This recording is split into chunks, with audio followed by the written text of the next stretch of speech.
Так, шановні друзі, колеги, партнери, гості, вітаємо всіх вас на цьому заході. Тих, які з нами в Zoom, а також дивляться трансляцію в YouTube та на Фейсбуці, або збираються її дивитися в будь-якому випадку. У вас є змога писати коментарі або запитання на цих ресурсах, які ми будемо озвучувати в ході дискусії. В Zoom у нас забезпечується переклад російською та англійською мовою, і трансляція йде зараз українською мовою. And we have a Ukrainian stream now. But those who are interested in Ukrainian channel, it is called German. So we have what we have. And let me remind you that you have to mute yourself if you are not speaking. Thank you so much for being interested in this very event and allocating your time. I believe all of you had an opportunity to look at the agenda and bios of our great panelists. And let me start with agenda. We're going to have two panel discussions. In the course of the first one, we are going to hear personal stories from Crimea and Donbas. And in the course of the second panel, we will listen to human rights defenders who are dealing with human rights protection issues within the territory of Crimea and Donbas. And then we will have a small discussion for 40 minutes. Every speaker will have 10 minutes for their presentations. And also, I would like to ask speakers if that's possible. I'm going to warn you 2 minutes before the end of the time allocated to you. Speaking about Oleg Sentsov, unfortunately, he won't be able to join us because of some force majeure circumstances.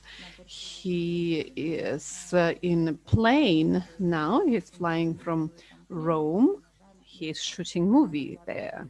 So unfortunately, he won't join, but still we have his interview. He recorded a video for us. We will listen to it later on. And also I would like to voice out the key issue we are going to discuss, to set the context. So I would like all the participants to be able to think about this issue when listening to the presentations of our panelists. I believe we are not asking that question to ourselves that often. And every day we think about some specific problems, tasks, and very rarely we make a step back to have a look at the broader context. And this issue is more related to actually the context, to clarify what we are dealing with here today. And the issue is, or the question is, whether we have one armed conflict, speaking about events in Donbas and in Crimea. So neither here nor there. Live in Donbas and Crimea. So our colleagues from GRC are organizing this event. Mr. Wayne will tell us more about it. But let me mention that today we are going to speak about armed conflict within the territory of Ukraine, and we will try to have a look at it and assess it from the viewpoint of participants, of human rights defenders who are working with the topic of armed conflict since the very beginning. Why is it important? We all understand that a legal assessment of armed conflicts would be the most relevant one, the most important one, because thus we can speak about some facts, and these facts allow us assessing the level of responsibility and liability of certain parties to the conflict, and then the restoration of justice is possible. But we as lawyers, we have a look at the legal side of it all, and we turn a blind eye to those for whom we are doing this. So the key thing we have to not forget, we're doing it for the sake of people, to actually restore the justice and protect the rights. And actually, we have to speak to the participants, witnesses, to people. So it is very important to have events like this, because the goal of this event would be to hear the stories and opinions and thoughts of people who have anything to do with the armed conflict between Russia and Ukraine. We are going to dedicate a lot of time what is common between military conflicts. You know what is common? That would be people. People suffer. So Wayne, over to you.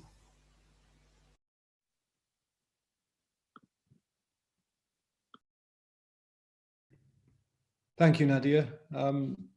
My name is Wayne Jordash. I'm the managing partner of Global Rights Compliance.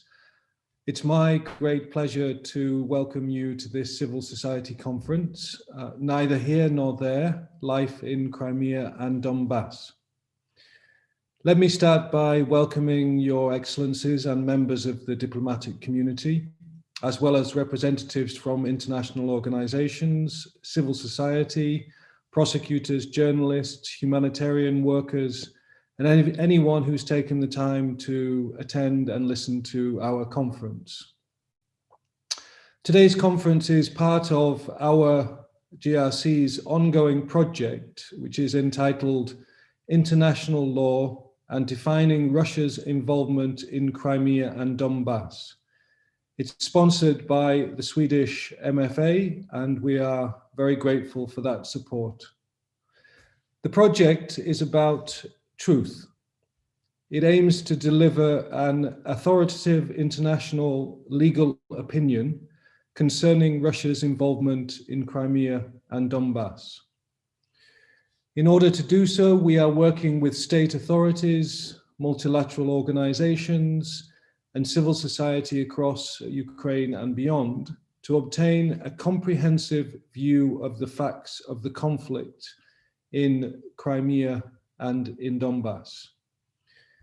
These facts we aim to use as a stepping stone towards providing an authoritative assessment of the international legal regime, particularly international humanitarian law regime, that is applicable as a consequence of Russia's control over Crimea and their support for the non-state armed groups that operate in Donbas. 7 years ago today, the Treaty on Accession of the Republic of Crimea to Russia was signed between representatives of the Republic of Crimea and the Russian Federation. Since then, in the words of Human Rights Watch, Crimea has become, quote, a black hole where human rights are in free fall, close quotes. Since then, another part of Ukraine's territory, districts of Donetsk and Luhansk regions, have been torn apart by armed conflict, with predictable consequences again for human rights.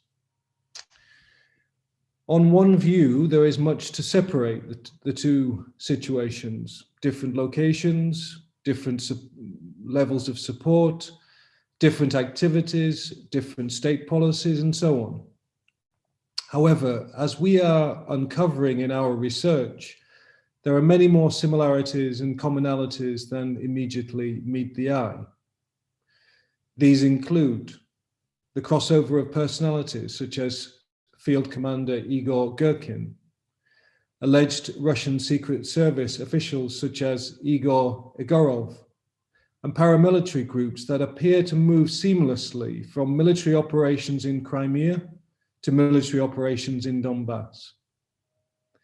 Of course, essential elements of military support that appear to include military training camps for Donbas militants in both Russia and in Crimea, and even weapons that have made their way to Donbas via Crimea.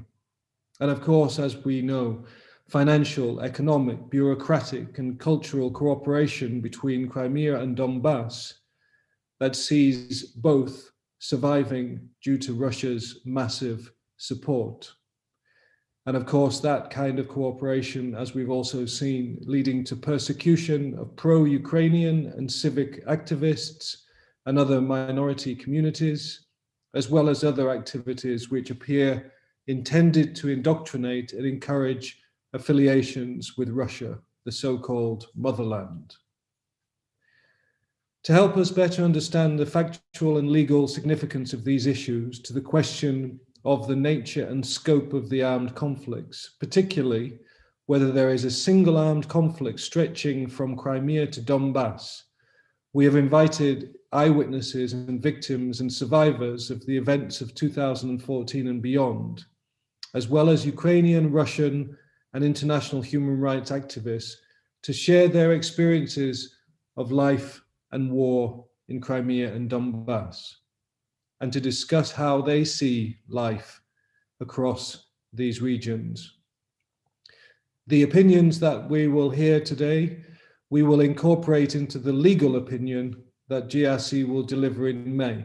As I said, a legal opinion that will focus on the role of Russia in both Donbas and Crimea, and in particular, what international law says about Russia's obligations to Ukraine and its people.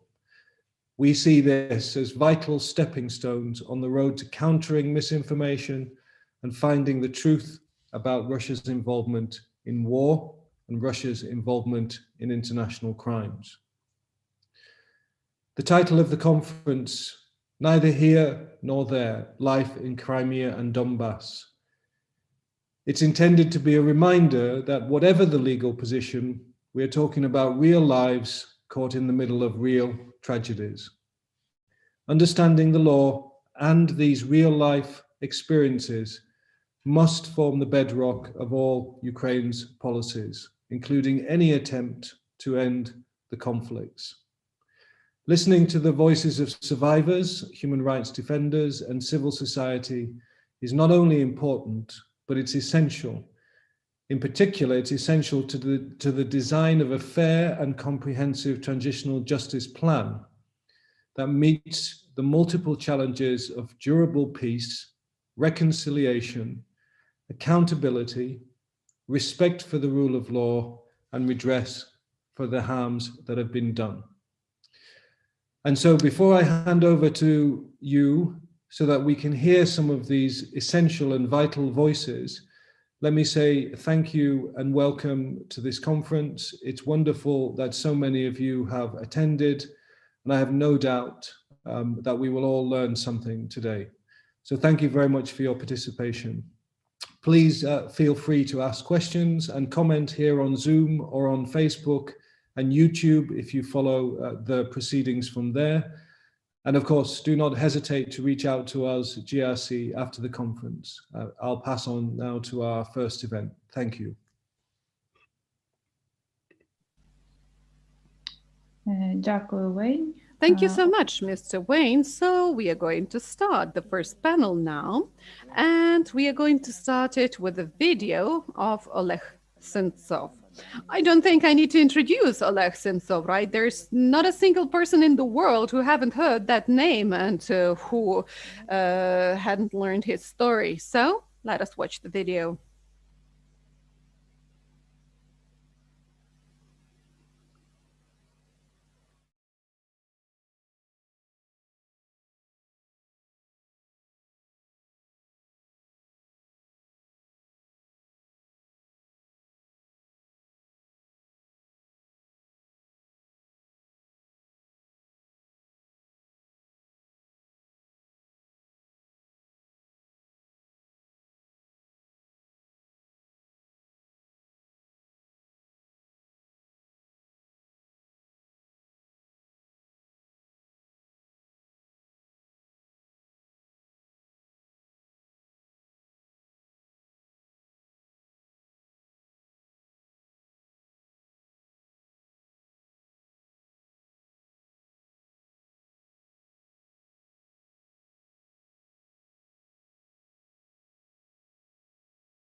Вітаю, мене звати Олег Сенцов, я громадянин України, мешканець Криму, народився і все життя прожив в Криму.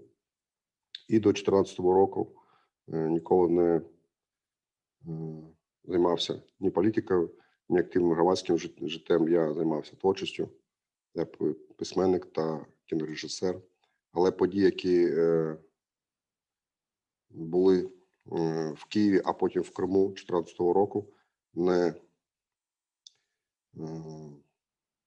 пройшли повз мене. Я прийняв активну участь в Революції Гідності, був на Майдані, коли український народ вийшов проти Януковича, ставленника Кремля, проти його проросійської політики, за те, щоб Україна йшла по європейському шляху. Після нашої перемоги Путін вів війська до Криму, почав операцію з військового захоплення півострова. Я був серед тих українських активістів, хто виступав проти цієї анексії, проти цього незаконного референдуму. Ми проводили акції протесту, ми проводили якісь мирні демонстрації проти цього. Це було дуже важко, тому що коли на вулицях стоять патрулі військові з автоматами, БТРи, ходити з українським прапором було дуже небезпечно. Але референдум був проведений на штиках російських солдат. А всіх тих, хто виступав проти, або знищували, або викрадали, або просто заарештовували і в кращому випадку висилали на континентальну Україну. У мене пропало безвісті 2 товариша в Криму, які теж були проукраїнськими активістами, які боролися за те, щоб Крим залишився в составі України, щоб не відбувалося цієї анексії. Я сам з деякими іншими активістами був вже арештований і по обвинуваченню в тероризмі був засуджений російським судом на 20 років. Але і в в'язниці продовжував свою боротьбу проти цього кремлівського режиму, проти Путіна, розповідає про реальні події, які були в Криму, про свою ситуацію, про свій суд, про свої обвинувачення, які були зовсім не обґрунтовані нічим, а тільки бажанням розправитися з тими проукраїнськими активістами, які ще були в Криму та чинили опір. Після свого звільнення я продовжую боротися всім, чим є, проти російської агресії, тому що ця війна, яку почав Путін у 2014 році, продовжується до сих пір. Крім Крима, окупована частина Донбаса, Луганської та Донецької області, загибло понад 14 тисяч людей. І війна продовжується майже кожен день. Гинуть українські військові та мирні жителі, мешканці. Путін намагається ці питання Криму та Донбасу розрізнити. Він говорить завжди, що питання Криму для нього вирішено, він не хоче обговорювати, що він вважає це частю Російської Федерації, що він не порушив ніяких законів, хоча нема закону, який він не порушив, захвативши Крим. А Донбас вважає внутрішнім конфліктом України, який требує вирішення при перемовинах між українським урядом та терористами. Це все є неприємним для України, тому що і конфлікт на Донбасі, російсько-українська війна і захват Криму – це прояв тієї ж самої російської агресії, яка почала 2014 року і продовжується по цей час. І Донбас, і Крим є окупованими частинами України. Люди, які захоплюються в полон в Криму, на Донбасі, це є заручники та політв'язні. Їхня провина тільки в тому, що вони громадяни України та не приймають російську агресію.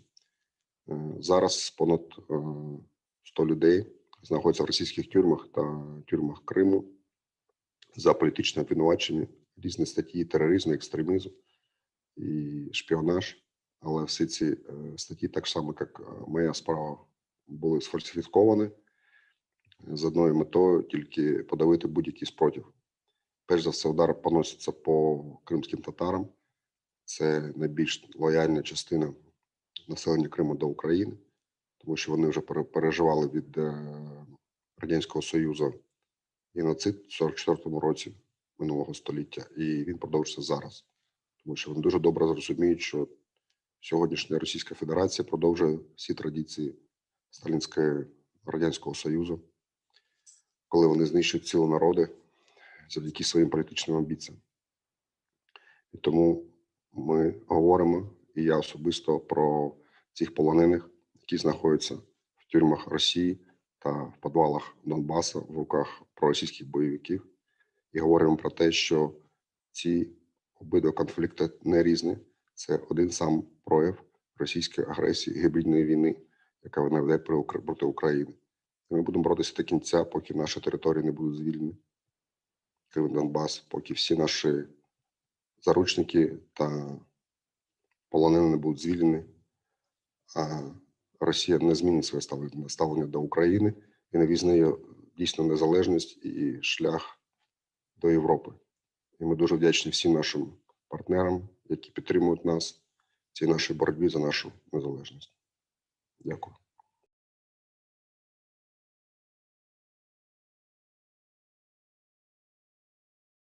Отже, ми перейдемо. So, now we are proceeding to next speakers, and this is my pleasure to give the floor to Ms. Irina Dovhany. And I believe in Ukraine, everybody knows the story of Ms. Irina, and people are fascinated by her patience and her strength. She keeps on fighting. Ms. Irina became the symbol of protecting women's rights in Donbas. Ms. Irina, what motivates you to keep on working? What are you fighting for? Thank you.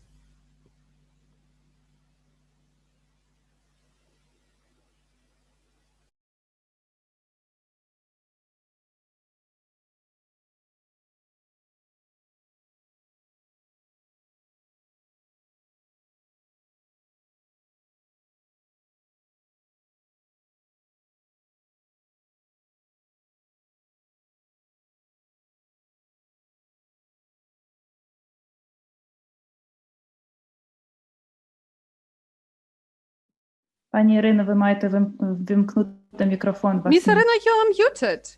You forgot to switch on your mic. Є, да? Так. Вітаю вас ще раз. Так, я... Greetings once again. Now you can hear me. Yeah, I've just mentioned that I've never been a brave woman, but life changed me, you know. Life changes a lot of people. And yeah, I'm not giving up. And I would like to keep on fighting against Russian Federation in the first place, because I believe,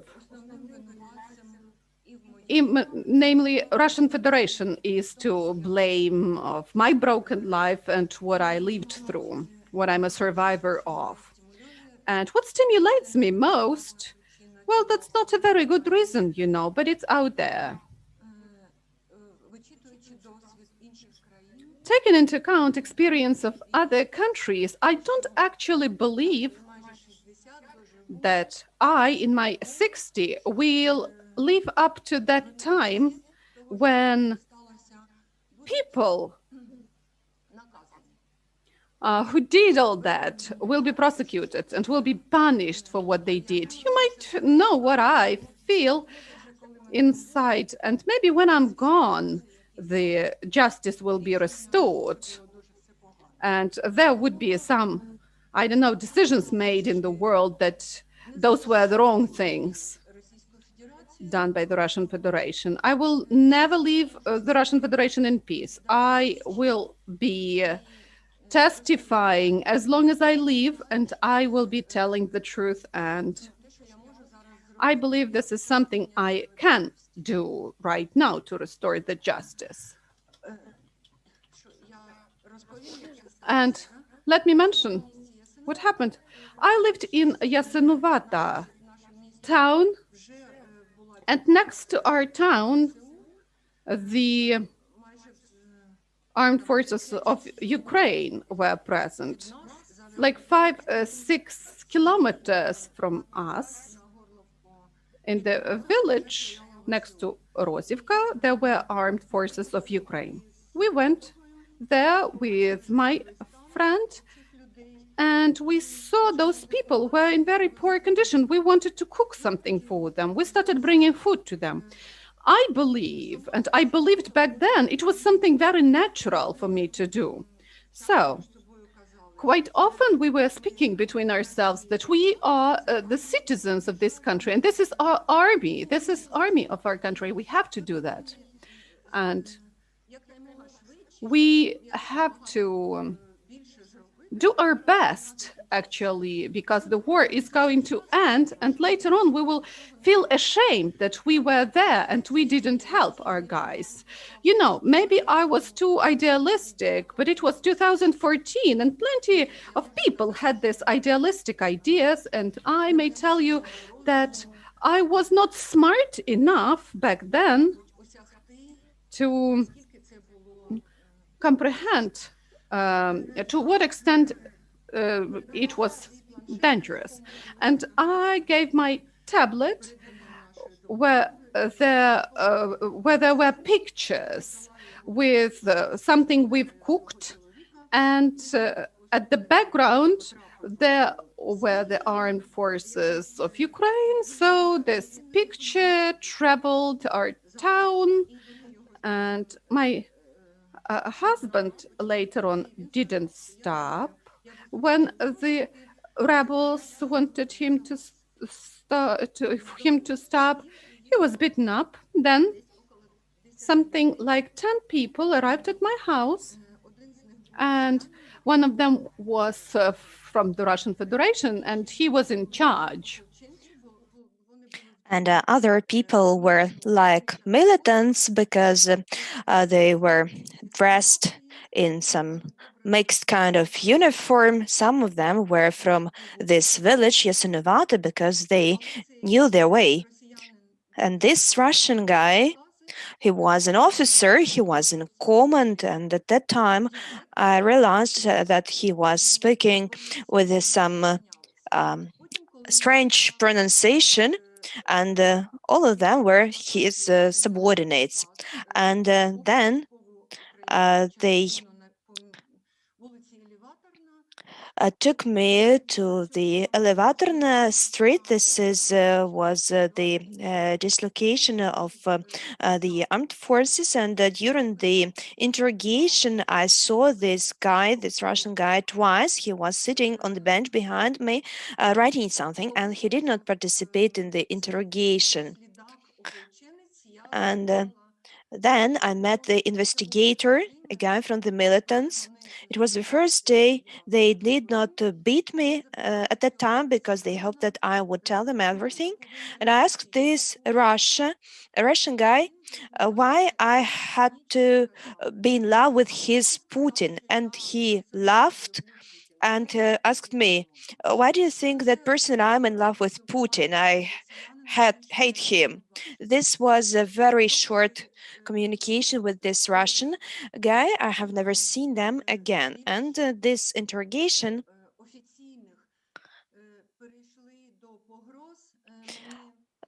they were not official. They started to threaten me with with some liquid that might cause me tell the truth. They told me that after this I will turn into a vegetable. I was telling something, but it was very frustrating for investigator. He actually was infuriated with my words, and this investigator's name was Artem. This Artem was very nervous and angry with me. At some moment, he disappeared. Afterwards, 4 or 5 other people arrived. Now, I do not know for sure how many people there were. You know, I was shocked at that time, and I know my memories are not very clear. Starting from that time, I was in the third or in the second floor. They took me down to the basement. There were 10 people or even more. All of them were men of recent time, wearing the uniforms, and they were very bold, and they were very aggressive, and they applied their own methods of interrogation to me. There was also a young man. He had a kind of rucksack, a backpack in front of him. He found my tablet, and in my tablet there were screenshots from Facebook and some pictures with the guy who was present in that room. He called him Zaur, and I have this picture with me. I can show you. That's this guy. And this Zaur was really afraid. He started beating me, and he told me to say that I was an American spy. I was supposed to say that I was delegated by the Americans for espionage purposes. I did not know what picture they were speaking about. It was just some hysterical cries. It was a lengthy communication, and they were trying to make me recognize being an American spy. You know, now it may seem some really strange fantasy, imagination, but at that time it was not like this. This Zaur caught a gun. I was lying with my face down on the floor. He put the gun to my temple, and then he made a shot. Now I realize that it was not a shot, and I fainted and I don't remember this time anymore. Then I got back to my senses. They put a table. They put a table on or a badge on my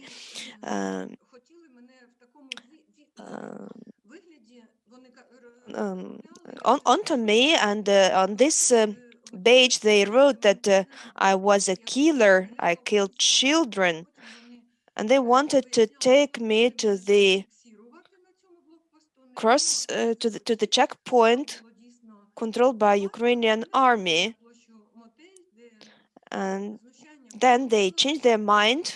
It was dangerous there. There was shelling danger, and then they took me to the square. It was again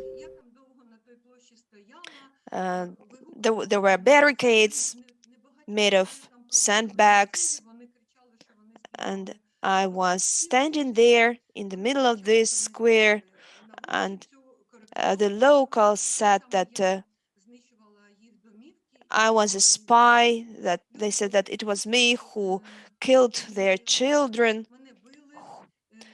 People were really angry, and they beat at me.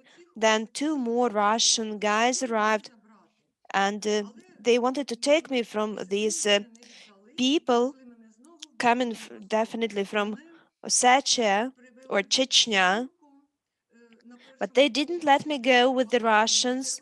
They took me to some room with lots of local people, so-called militants or insurgents. They humiliated me again. And new guys from Ossetia came. They told stories about their relatives, some old relative of one of them. As stupid as I was, so he said that his mother-in-law was somehow involved in the conflict in Ossetia, and she was killed in Ossetia. So this guy beat me. I had to stand upright, and then he beat me with his legs, jumped at me and beat at me. And there were many other stories. I saw them take a man who was alleged of pedophilic intentions toward a 5-year-old girl, and they started raping him. It was a really scary scene. And then they took him away. So what can I say? It all lasted till late evening. I spent night in the same room I was before. I could not sleep, I could not lie down because my body was all bruised. One of the militants was so kind to give me a painkiller. So this happened somehow. Then they interrogated me again, but not as cruel as used to, because I told them everything they wanted to know. Things got, my words did not endanger anyone, because people I spoke about, they had already left, because the main thing they wanted to learn was about money I had to help Ukrainian army, and they also wanted to know about my supporters. I should admit that I'm a really stupid person. A young woman was also on one of my pictures, and they wanted to know about this woman. They were so cruel with me because they were looking for money. They found lots of money in my house, and they wanted to find money in this woman's house too. So their main goal was money. We were a well-to-do family. They got several thousands of US dollars from my safe, from my home, and this was the main incentive for them to interrogate me, looking for other people whom they could accuse of assisting Ukrainian army. They got my bank cards, they made me tell me the codes, and they withdrew money from my accounts. And as I was in Ukraine, I got short messages from Sheremetyevo airport. They withdrew very small amounts, like 300 hryvnias, 250 hryvnias, because there was no money left. And they managed to withdraw the last 100 hryvnias. It was very shocking to receive this SMS from Sheremetyevo airport. They were open saying that they were Russians, and I memorized that they were saying Putin's alliance. When the right activists interviewed me, I told them this. There was something from the Mirotvorets website, and I mentioned this expression, Putin's alliance, and they sent me lots of pictures. On these pictures, I recognized many people I've seen in the Vostok group, and I recognized this Zaur Atarov and Zakayev. He is also on the picture as I'm standing at the disgrace pillar. There was some other guy with the nickname Babai, but it was some other Babai, not from Luhansk Cossacks, but he was also a bearded guy in a very specific hat. Ukrainian right activists know these people very well. And finally, I can say that I was lucky enough to stay alive.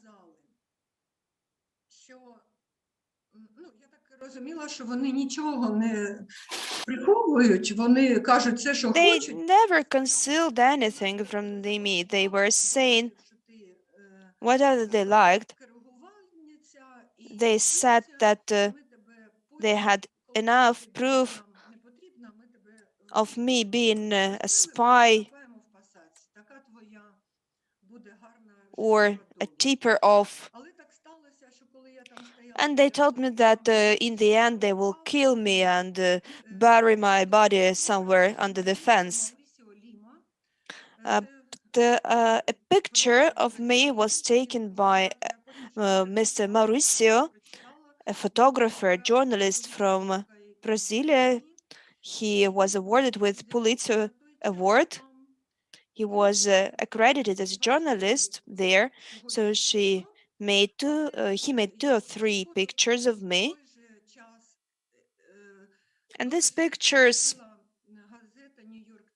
were bought by New York Times newspaper.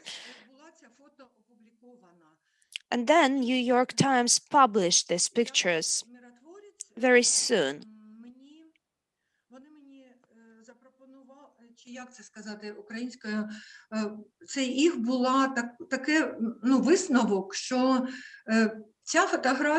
They made a conclusion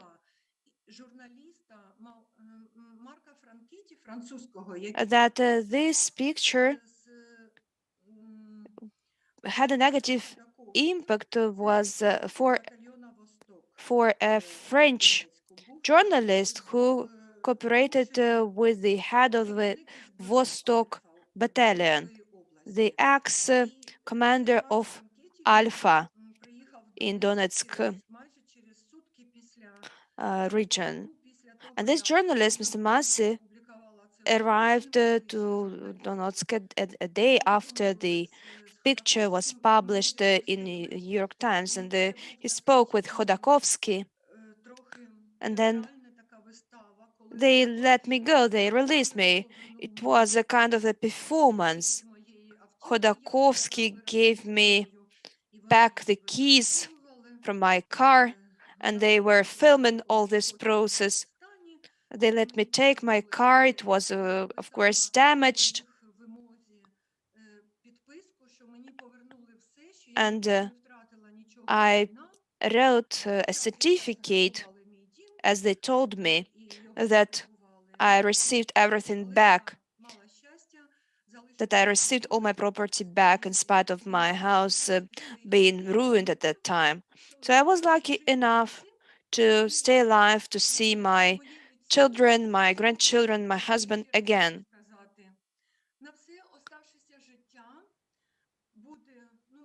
The rest of my life will be dedicated to revenge. Revenge aimed at Russian Federation, because I believe that everything what happened in my region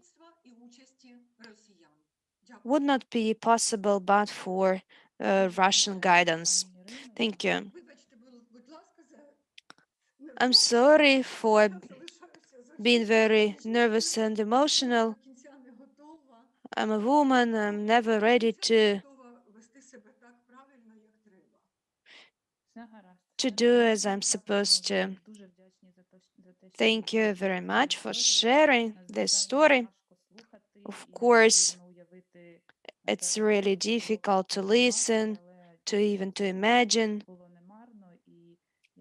We are sure that it was not in vain.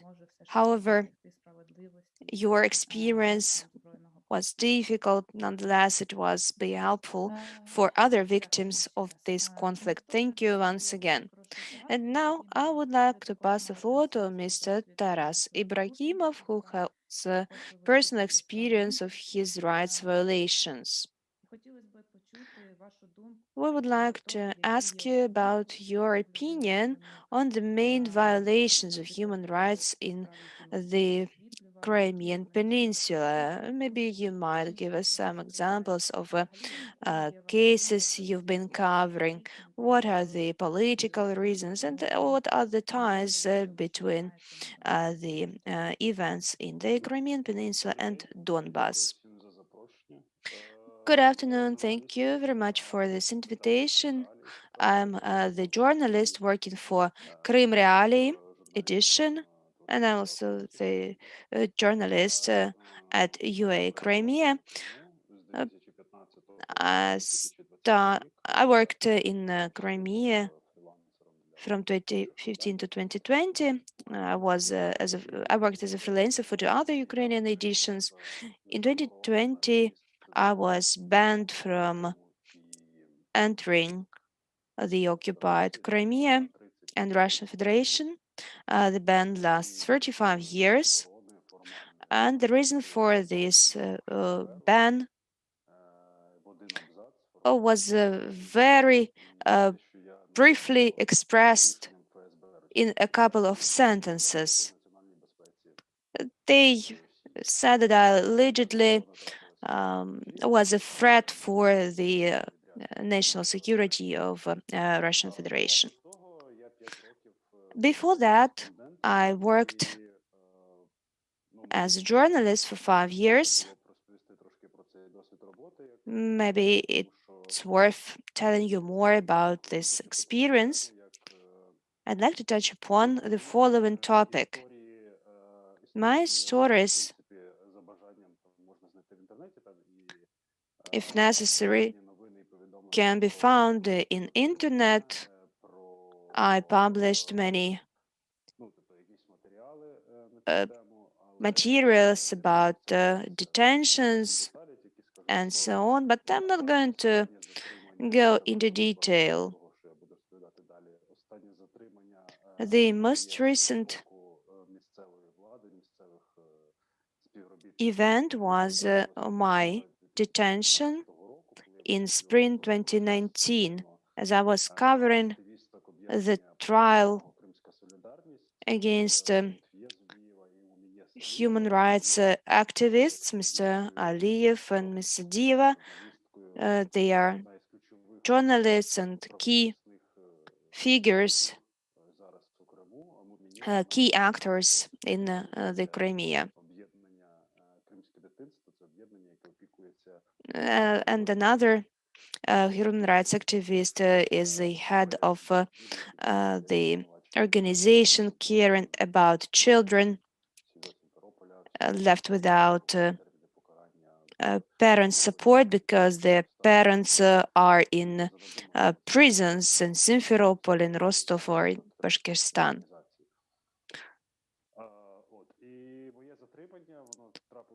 And I was detained during this trial against these two women. This is the most recent trend. I was fined for illegal activity, allegedly illegal activity. I was fined. I had to pay 2,000 rubles. So I had been working in the Crimea from 2015 to 2020, and as I first arrived to Crimea, I had to be accredited. It is not possible to work for any journalist without accreditation. If you're not accredited, you are not allowed to be present at any important event.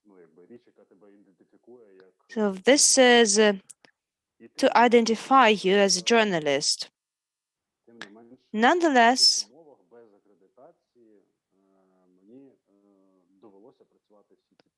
I had to work these 5 years having no accreditation. I tried to get this accreditation several times. I submitted my documents to the Ministry of Foreign Affairs of Russia because this is the entity which grants this accreditation. Then I communicated with various NGOs and competent authorities in charge of communication. It's really difficult to work without accreditation. It's very risky. And it's logical, since you are working in the gray zone, so to say. And if you are detained, you have nothing to prove that you are a journalist. Because law enforcers always ask about accreditation and the permit to exercise your activity. I've got a press card, but it was not enough.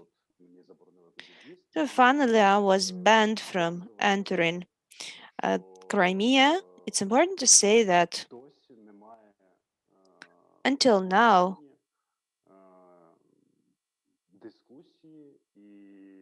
there is no discussion in Ukraine, neither understanding.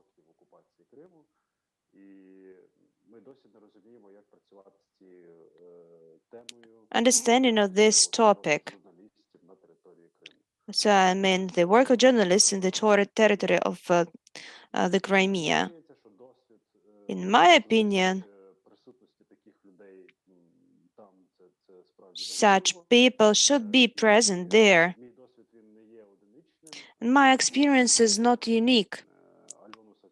Two other colleagues of mine, Ms. Alona Savchuk and Mr. Andrei Smutko, were also banned from entering the peninsula for the same reasons, because they also worked on the same topics as journalists. And each of them were banned from entering Crimea for 10 years. Usually people working with this topic are very unique. There are really few of them going to Crimea to cover these topics.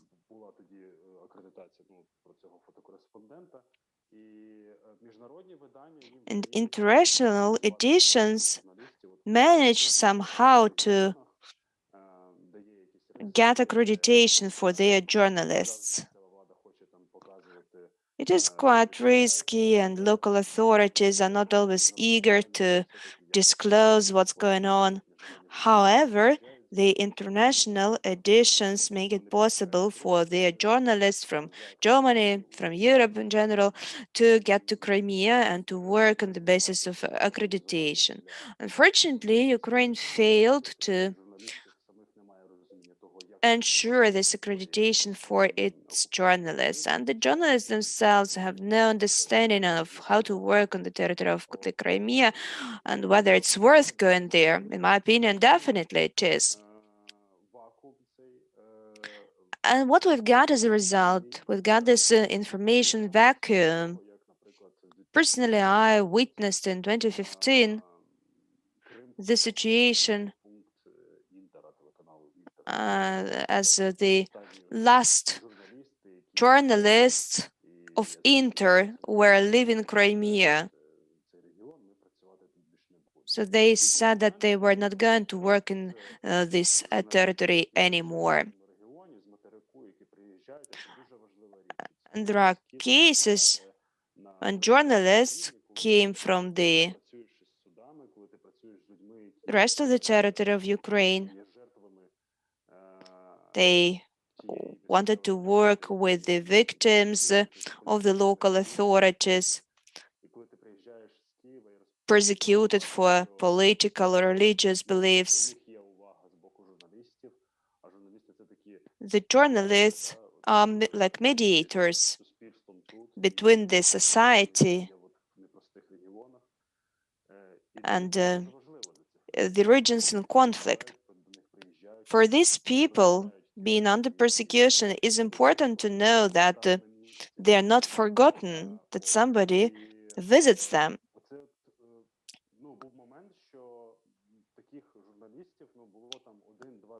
There were just few of journalists coming from Ukraine to Crimea.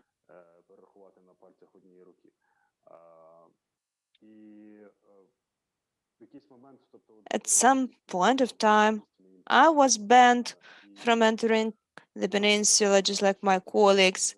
And it's important to say that this lack of journalists gave rise to a unique phenomenon, a unique experience, which we still have to study. Other journalists have to study. And this phenomenon is called civic journalism. Now I imply the association Crimean Solidarity, which is the only resource at the moment that exclusively being at risk covers very difficult stories about political persecution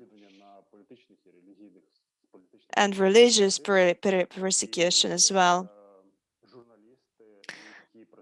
Journalists who work in this association are constantly at risk, and the risks are even greater than for those who come from Kiev. And my colleagues, actually, my close friends, they are being prosecuted now because the Russian Federation blames them for something really ridiculous, very illogically, and there is this organization which was banned. And if it were not for occupation, these people would not be prosecuted because this organization is there in many countries of the world, including in Ukraine, but somehow the Russian Federation proclaimed it a terroristic organization. And there's another question. How come it happens? And Mr. Osman and Mr. Remzit, they believe they are prosecuted because of their journalistic activities, journalistic work. And it's very difficult to prove vice versa, but it's very good. There is an understanding of the international community. These two friends of mine are journalists, and we've been communicating with international organizations to have the lists of organizations who are being prosecuted for their journalistic activities. And actually, they are being incriminated terroristic activities. And there are 25 people who are being incriminated the same, and majority of them are the Crimean Solidarity members and human rights defenders. They're usually from among Crimean Tatars. So they are being prosecuted just because of their activities. I know these people quite closely. They are my colleagues, and there's another colleague of mine who is a Crimean Tatar. So it's very important to mention that there is not always this proper understanding, and there are not always mechanisms out there to protect these people. And now, once again, I go back to some technical issues. Sorry, maybe I'm going into this technical details. I'm speaking about accreditation, about some protection on the side of media outlets here, maybe even associations of journalists, which would be active in protecting their members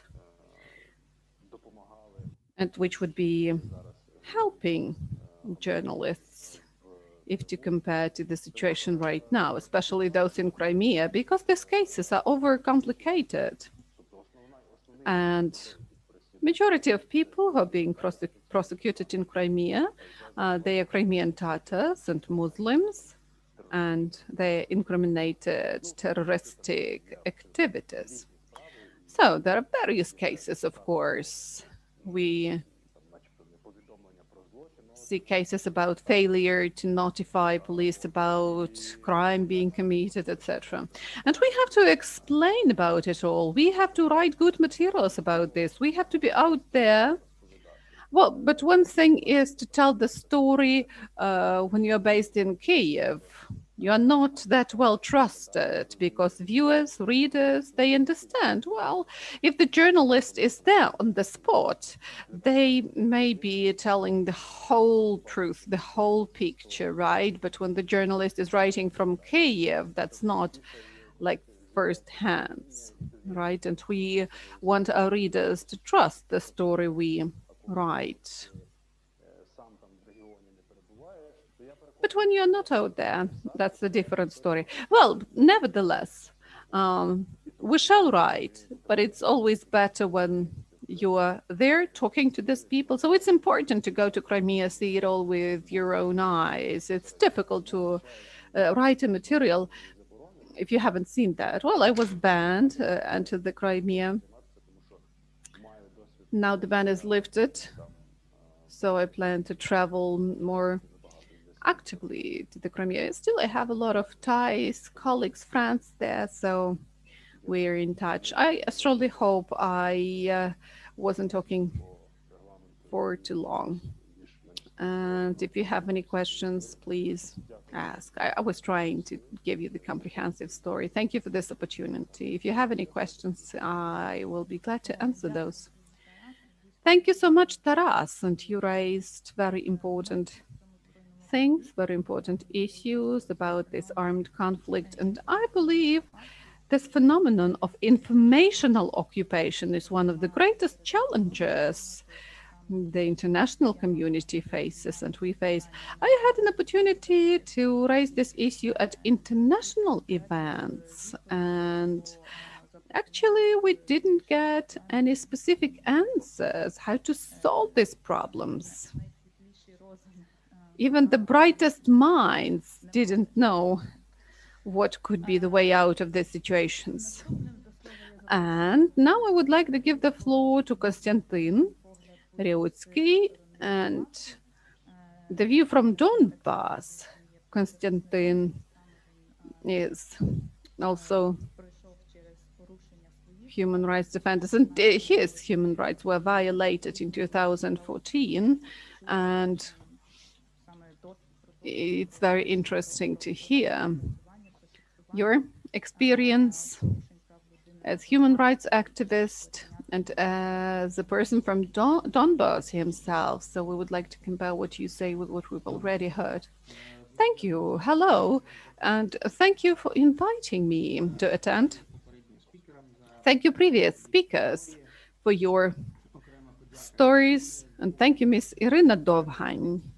You have to have courage, a lot of courage, to live through this over and over again, telling your story publicly, but it's very important, which is why thank you so much. Well, my personal story. I lived all my life, my pre-war life in Luhansk,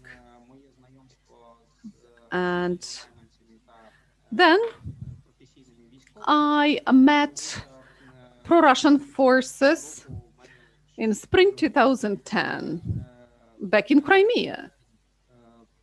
Almost all March, I was working in Crimea, and I saw it all happening. In what way they were seizing Ukrainian peninsula, meaning Russian regular armed forces and pro-Russian fighters. And automatic machine guns were aimed at me. We were detained by a regular Russian army. We were actually stopping machinery, Russian machinery. And as I've mentioned, the guns were aimed at us under Simferopol, where they were already holding captive several Ukrainian activists. And many of these people, as far as I can judge, after they finished their work in the Crimea, they moved to Donbas. And this may answer your question somehow, whether there is a direct link, because what's happening in Crimea and Donbas. Serhiy Lechter, a journalist, in May 2014, he once again was held captive by so-called Russian Cossacks in Sloviansk. And these were the same people who were aiming their guns at him under Simferopol. And he spent 1 month being held captive by Ihor Yerkin's people. I also was held captive by militants who seized the security service department in Luhansk in April 2014. Well, my experience, luckily, is not as dramatic as the experience of Irina. It was just the beginning of occupation. And there was no such cruelty, not to that extent. So my colleague and I were seized in the center of my native town because someone pointed their finger at us as at right sector party people, as at people who were participating in the Revolution of Dignity at Maidan. We were seized, were beaten up a little bit. We were threatened to be shot, but we were quite known, you know, so they were not treating us with all that cruelty, vice versa. They wanted to use us to show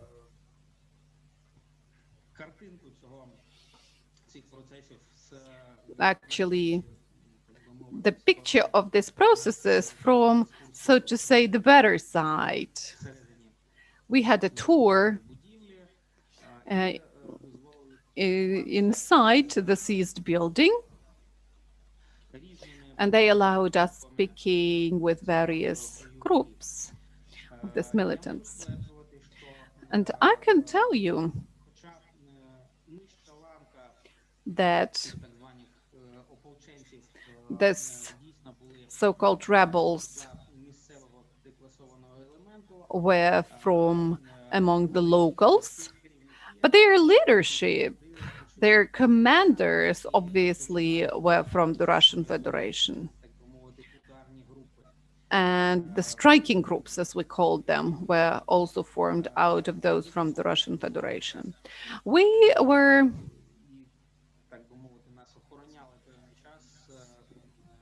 guarded for some time by the representatives of one of the subdivisions, and we recognized professional military people. They were showing their Ukrainian passports, but they couldn't actually say what city they were from in Ukraine. They didn't know the geography of our country at all. So at the same time, they were sharing their memories about the war in Chechnya, in which they participated supporting Russia. Well, there was a lot of stuff like that. Then there were plenty of other events, and our colleagues saw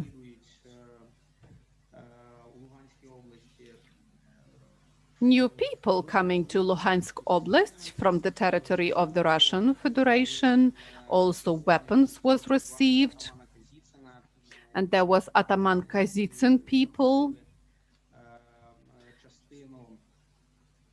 who seized part of the southeast of Luhansk Oblast. And also our colleagues saw Russian army shooting at anti-terrorist operation, representatives who were trying to free Stanitsa Luhanska. And they were shooting, they were using artillery from the territory of the Russian Federation itself. And later on, together with my colleagues, we were collecting information from eyewitnesses from several villages. Now these villages are located at government-controlled territories. And they witnessed daily shellings from the territory of the Russian Federation. And unfortunately, Ukrainian investigators were not that interested in the information provided by these people, but now the situation is changing, and we have this new so-called war department at the Security Service of Ukraine. They are thoroughly looking into this information, and I strongly hope that this very cases will be brought to court. And our organization, our colleagues, Justice for the Sake of Peace, representatives of this organization, were collecting information from victims of war crimes, and now we have something like 450 cases which prove Russian military presence in Donbas. And we also hope that all these cases will be considered in Ukrainian courts and will be considered in The Hague. So I'm running out of time. Maybe I've forgotten something important, but still, well, there were plenty of cases and civilians and military service persons were speaking with these regular contacts, about these regular contacts with representatives of the Russian army since the times of blockade of Donetsk and Luhansk. They were in a hurry, and they were not actually hiding where they were from, and they were not hiding the machinery, numbers on the machinery, and there were plenty of evidence that all this machinery was from the Russian Federation. Then also Russian armed forces representatives were taken prisoners by the representatives of joint forces operation. We know about these cases, and I'm not sure in what way these pieces of evidence were used so far, but they were all given into the hands of the security service of Ukraine.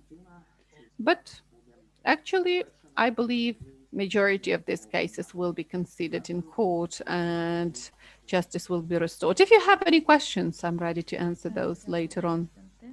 Thank you, Konstantin. Thank you for sticking to the time allocated to you. And we're going to start the second panel. And that's the stories of human rights advocates. And I would like to give the floor to Tatiana Pochonchik, head of ZMINA organization. She's a unique person, and she's unique because she's so inspired to fight for human rights. We rarely see that. And she's doing that since the very beginning of the armed conflict, and organization of Tanya started monitoring the situation with human rights in Crimea in the first place. But as far as I've seen, you also deal with Donbas, and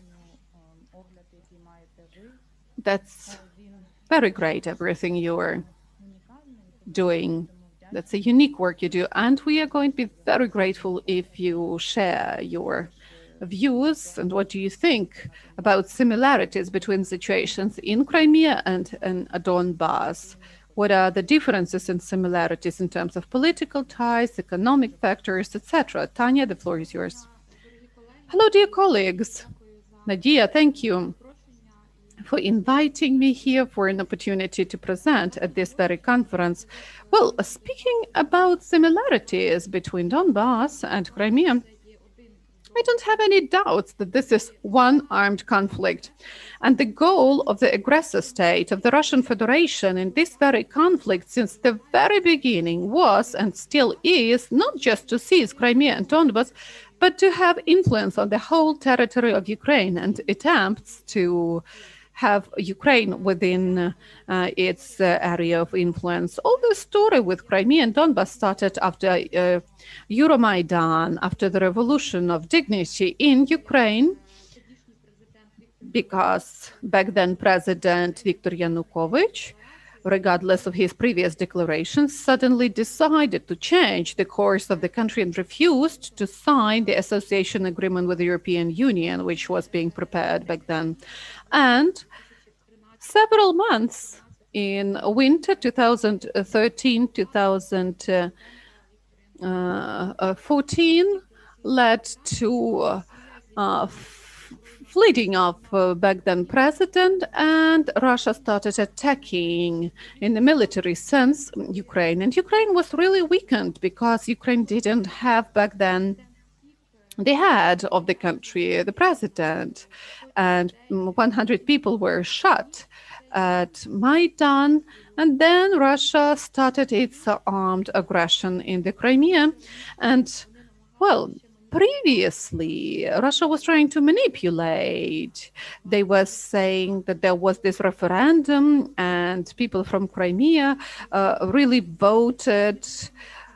But now, you know, the international community has got a proper understanding. For example, the European Court of Human Rights also acknowledged it was not a voluntary joining of part of Ukraine to Russian Federation, because we've seen this most recent ruling of the European Court on Human Rights that Russia started controlling Crimea starting from the 27th of February 2014, and all the events were the consequences of this control through the use of army, paramilitary groups, which were to blame in these tortures, violations of human rights and murders which happened in the first months of occupation. And actually what Russia tried to tell the whole world about this peaceful referendum, it was lies. Because, as it was already mentioned, people were pointed guns, and Russia is not that interested in Crimea or Donbas. They are interested in Ukraine in general and influencing Ukraine through Crimea, through Donbas. It tries destabilizing situation in Ukraine. It is using this very conflict. And it makes no sense to hope that we can put an end as a country to this armed conflict, because the aggressor country would not allow that. If we speak about the key violations of human rights and humanitarian law which took place within these years, it's very difficult to mention any article of the Human Rights Convention which would not be violated. And human rights advocates and all the organizations who work in Crimea documented plenty of information, like plenty of organizations have got this information, including UN monitoring mission. They don't have access to the territory of Crimea, but they are carrying out distant monitoring, and they are interviewing people, they are documenting all their stories, and they try to register the violations. Then the severe violations of human rights still take place in the Crimea, and people from the Crimea are forced to join Russian army.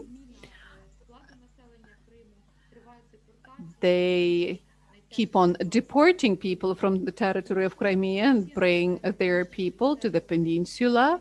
So they are trying to destroy Ukrainian identity in the Crimea. They are prosecuting Ukrainian Orthodox Church there, as well as other religious confessions. They are trying to get rid of Crimean Tatars' identity there. So this topic is well documented. There are a lot of testimonies to this. So what are the economic factors influencing this? So the key factor would be, of course, occupation by the Russian Federation of Crimea and part of Donbas. Without this occupation, there would not be such a crisis and such a challenge. Of course, in times when Ukraine controlled Crimea, there were violations of human rights, right to just court, violations of the rights of journalists. But what is happening in the recent 7 years cannot be even closely compared to the previous violations. And the reason is the armed conflict and having the Russian jurisdiction, Russian laws, and activities of occupational authorities in the Crimea.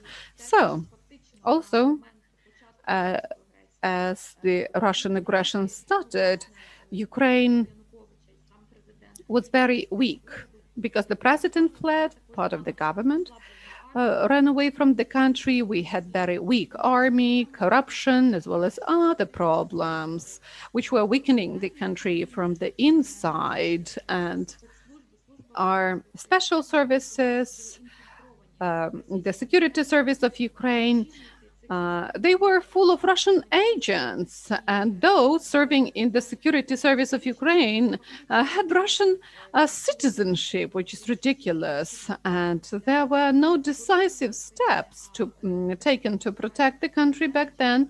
And actually, we doubt whether anything could have been done back then. And let me remind you that in the middle of 1990s, Ukraine gave up its nuclear potential. You know, this Budapest Memorandum was signed, which guaranteed Ukraine territorial integrity in exchange of its refusing nuclear weapons. And in 20 years after signing these gentleman agreements, one of the parties which guaranteed Ukraine territorial integrity attacked the country, attacked Ukraine, and stole part of Ukrainian territory. And in this very situation, it is also important to understand that in these 7 years, a lot of various statements were made, a lot of resolutions were made public, and there were plenty of efforts invested into pressure against the Russian Federation on the side of international community, because on its own, Ukraine is not capable to counter this aggression and set free and bring back its territories, because the Russian Federation is very big and has a very big army, etc. And the Russian Federation is ignoring all the recommendations, all the urges of the international community, and it's not sticking to any resolutions of the international courts. We can think back about the International UN Court, which obliged Russia to restore the activities of Majlis, Parliament of Crimean Tatars, and also demanded that Ukrainian and Crimean Tatars language would be brought back to schools as the language of instruction. It was not done.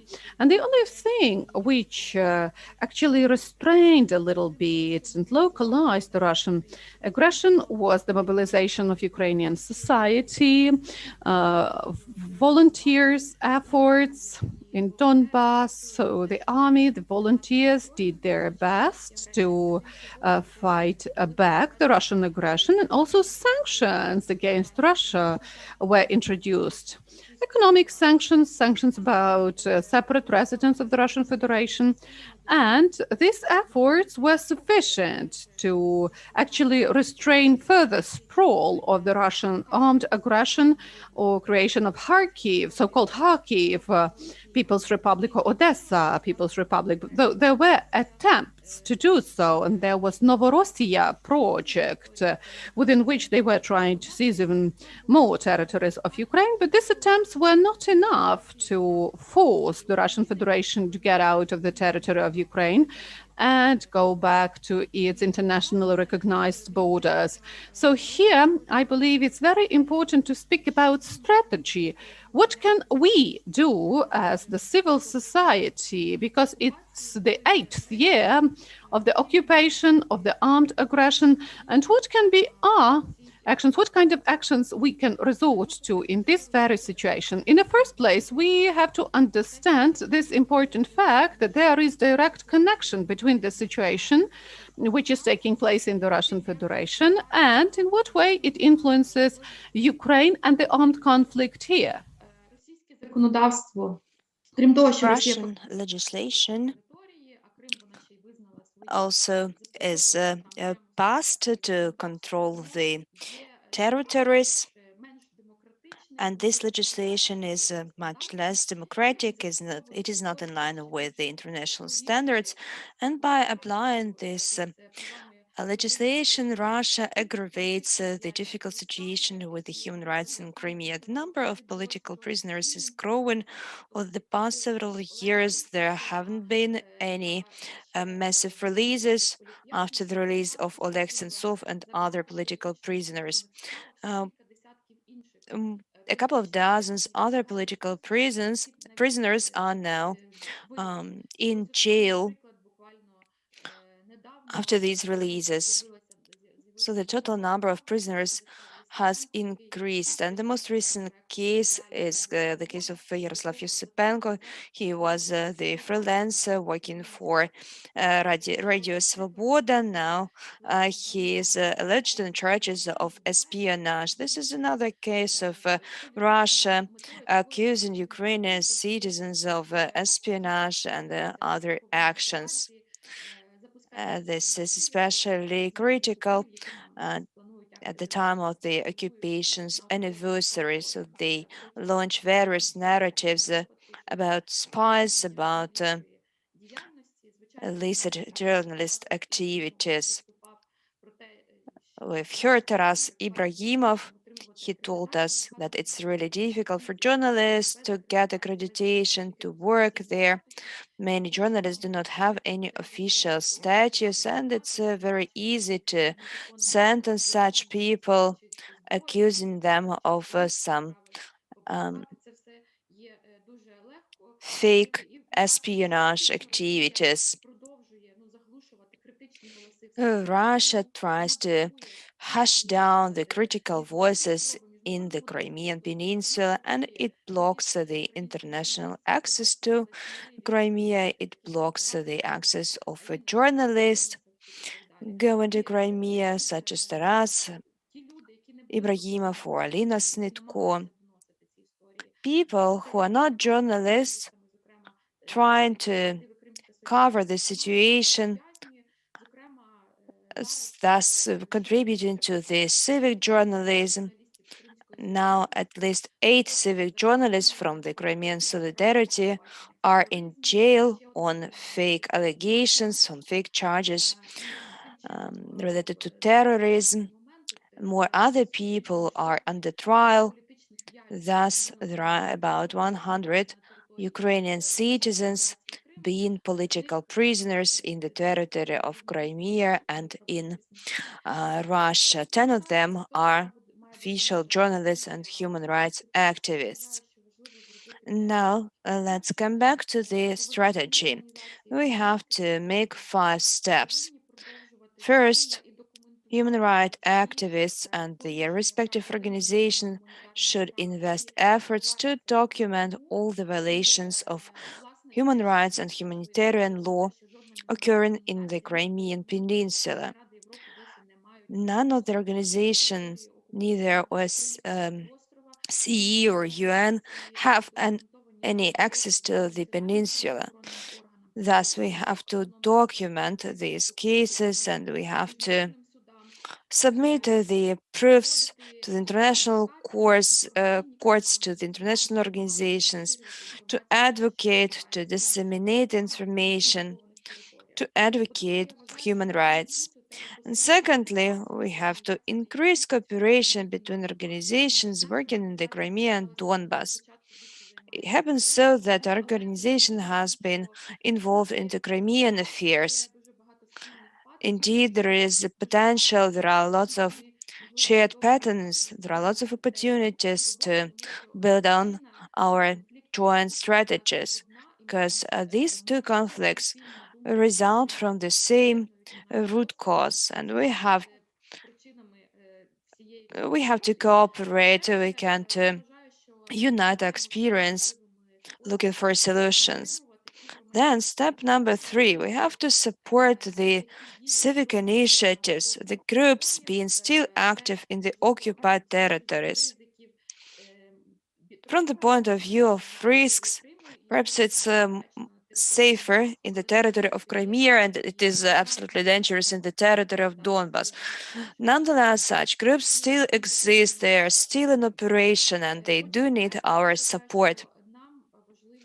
Step number 4, I'm sure that it's important to work with the human rights organizations and civil society of Russia, Belarus, and other countries.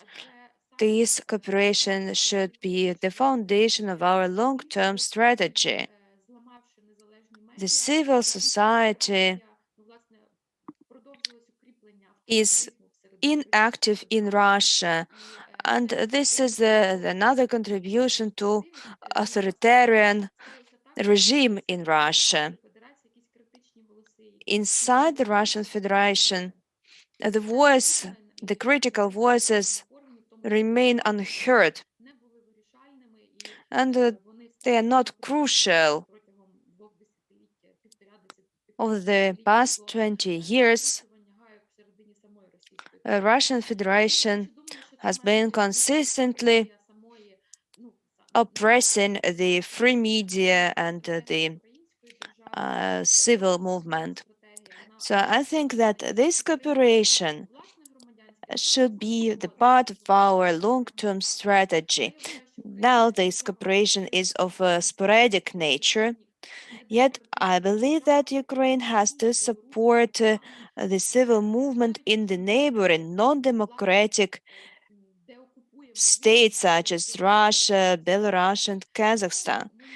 is even if we deoccupy our own territories, we will never be safe if we neighbor on authoritarian regimes, authoritarian states.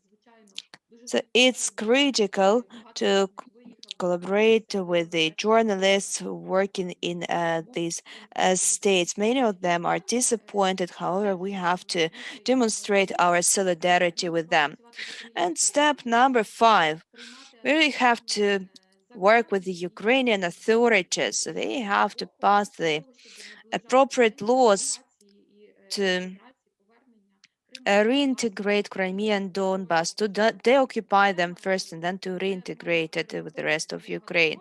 Truly, I can enlist many other steps which haven't been taken until now, such as ratification of the International Criminal Court statute, then coordination with the international humanitarian law, adoption of the law on the political prisoners, support of people detained or deprived of liberty due to Russian military aggression.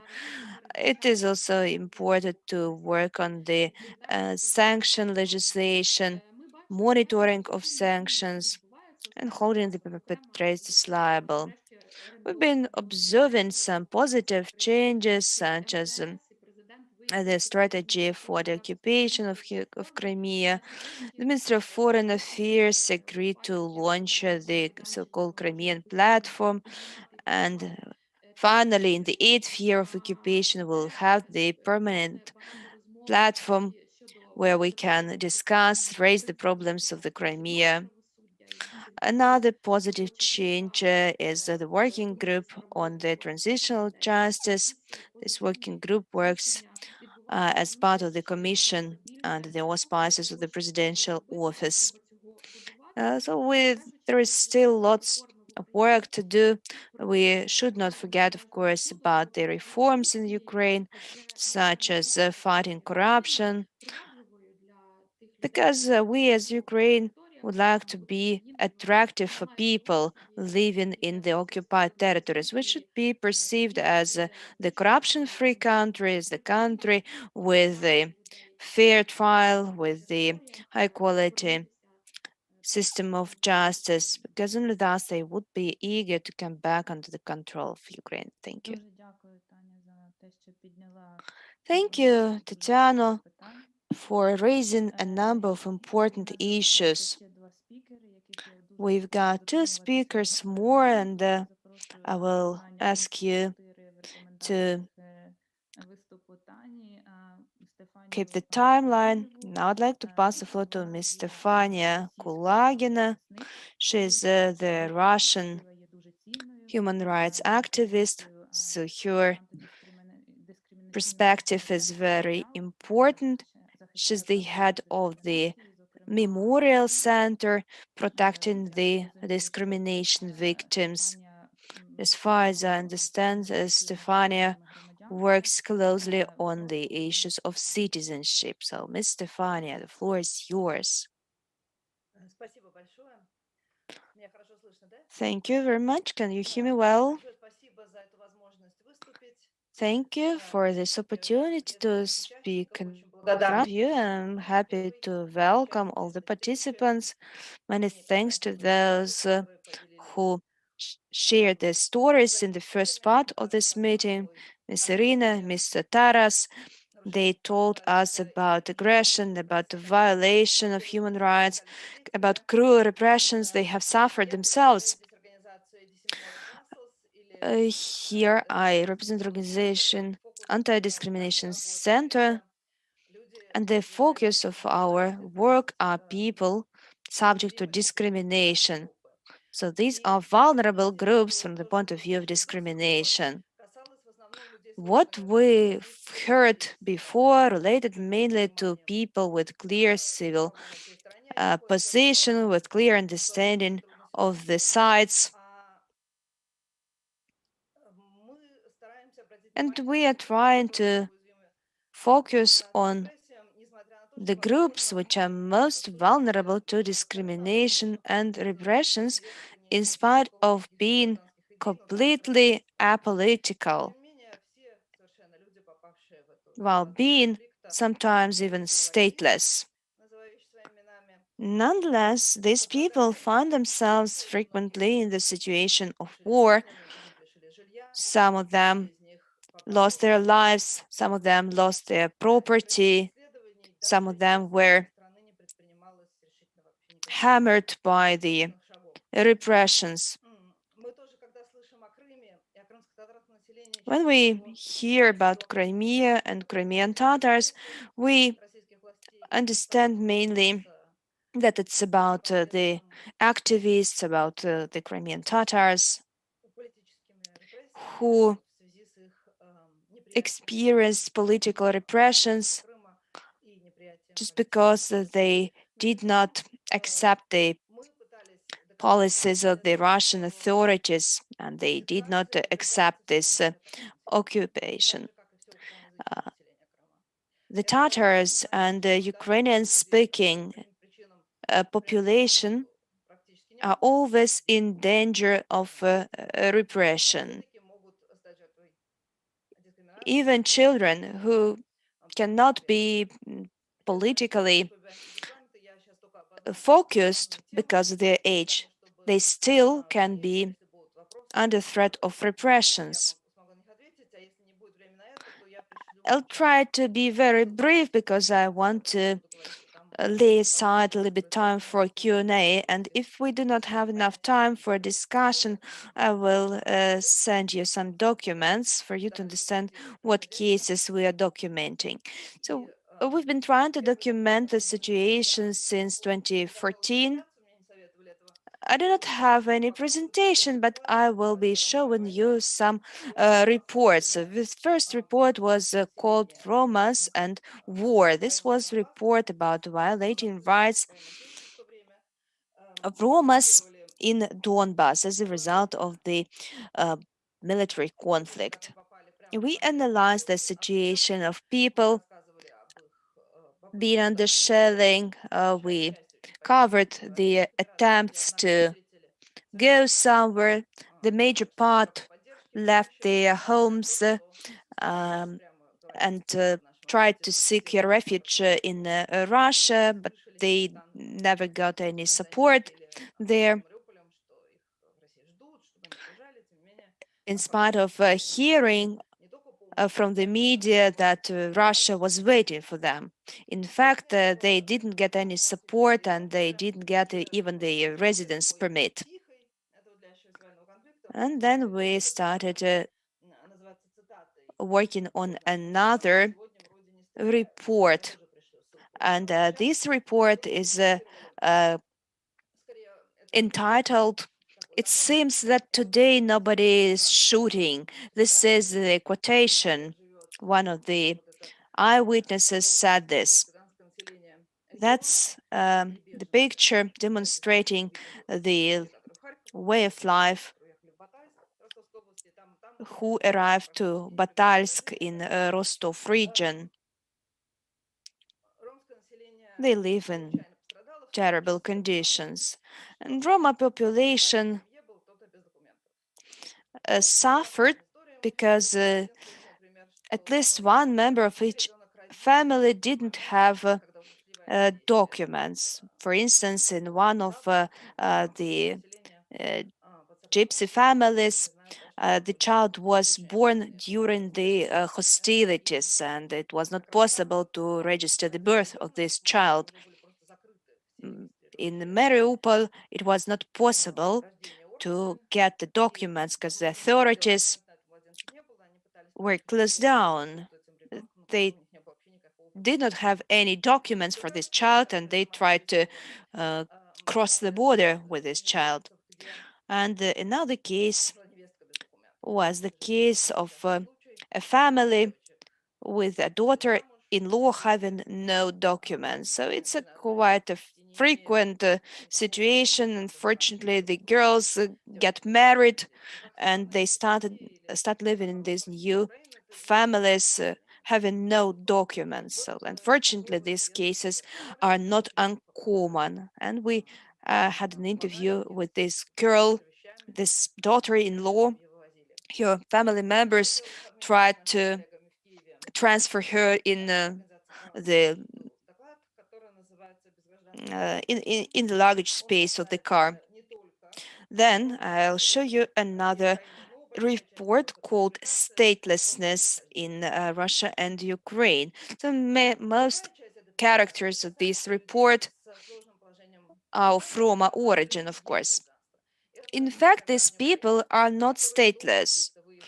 They might be citizens of Ukraine who left Ukraine as labor migrants before the conflict. For some reasons, they lost their documents.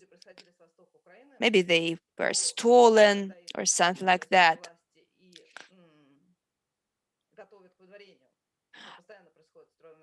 If labor migrants with no documents are detained in Russia, Russia starts the procedure of deportation.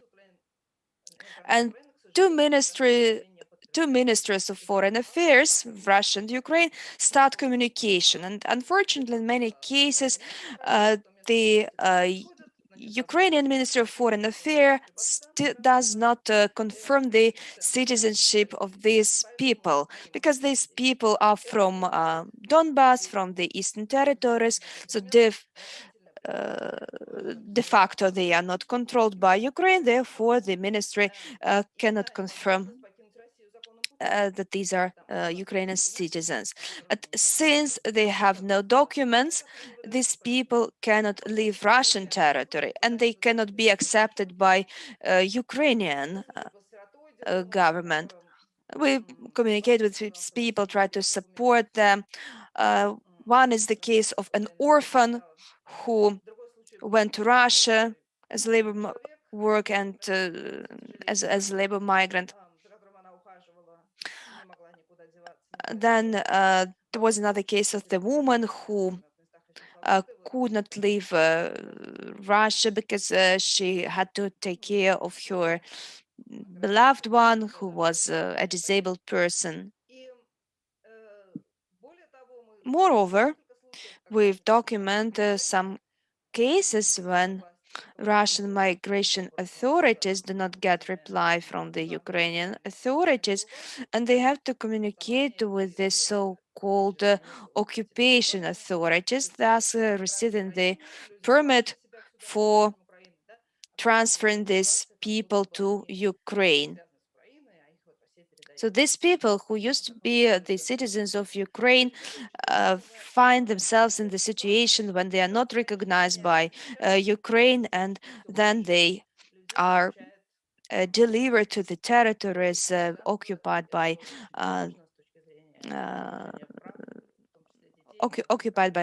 Russian authorities in Donbas. I see that I've got 2 minutes left. I will show you two other topics more. This report covers the situation with the LGBT rights. In fact, Crimea is under Russian legislation, and it's quite homophobic. There are certain provisions banning LGBT organizations from any public activities. It turned out that new authorities in Donbas adopted some similar laws. And finally, together with the Crimea organization, we made a joint report in 2017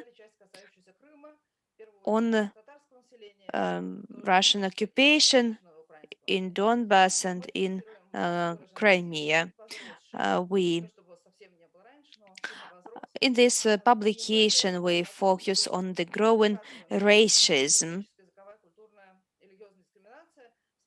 We document cases of political and religious and cultural discrimination. And this discrimination does not apply solely to the activists, but also to all children at schools, at kindergartens. were people involved in cultural life, people willing to speak their native language. Tatar population faces many problems when speaking their native language. So they face with ethnical discrimination, just like many other ethnical groups within the Russian Federation. Of course, the multiplier is the Islamophobia.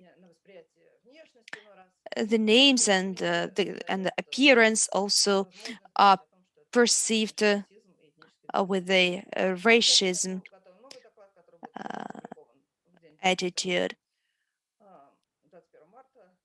There will be the new report on the 21st of March.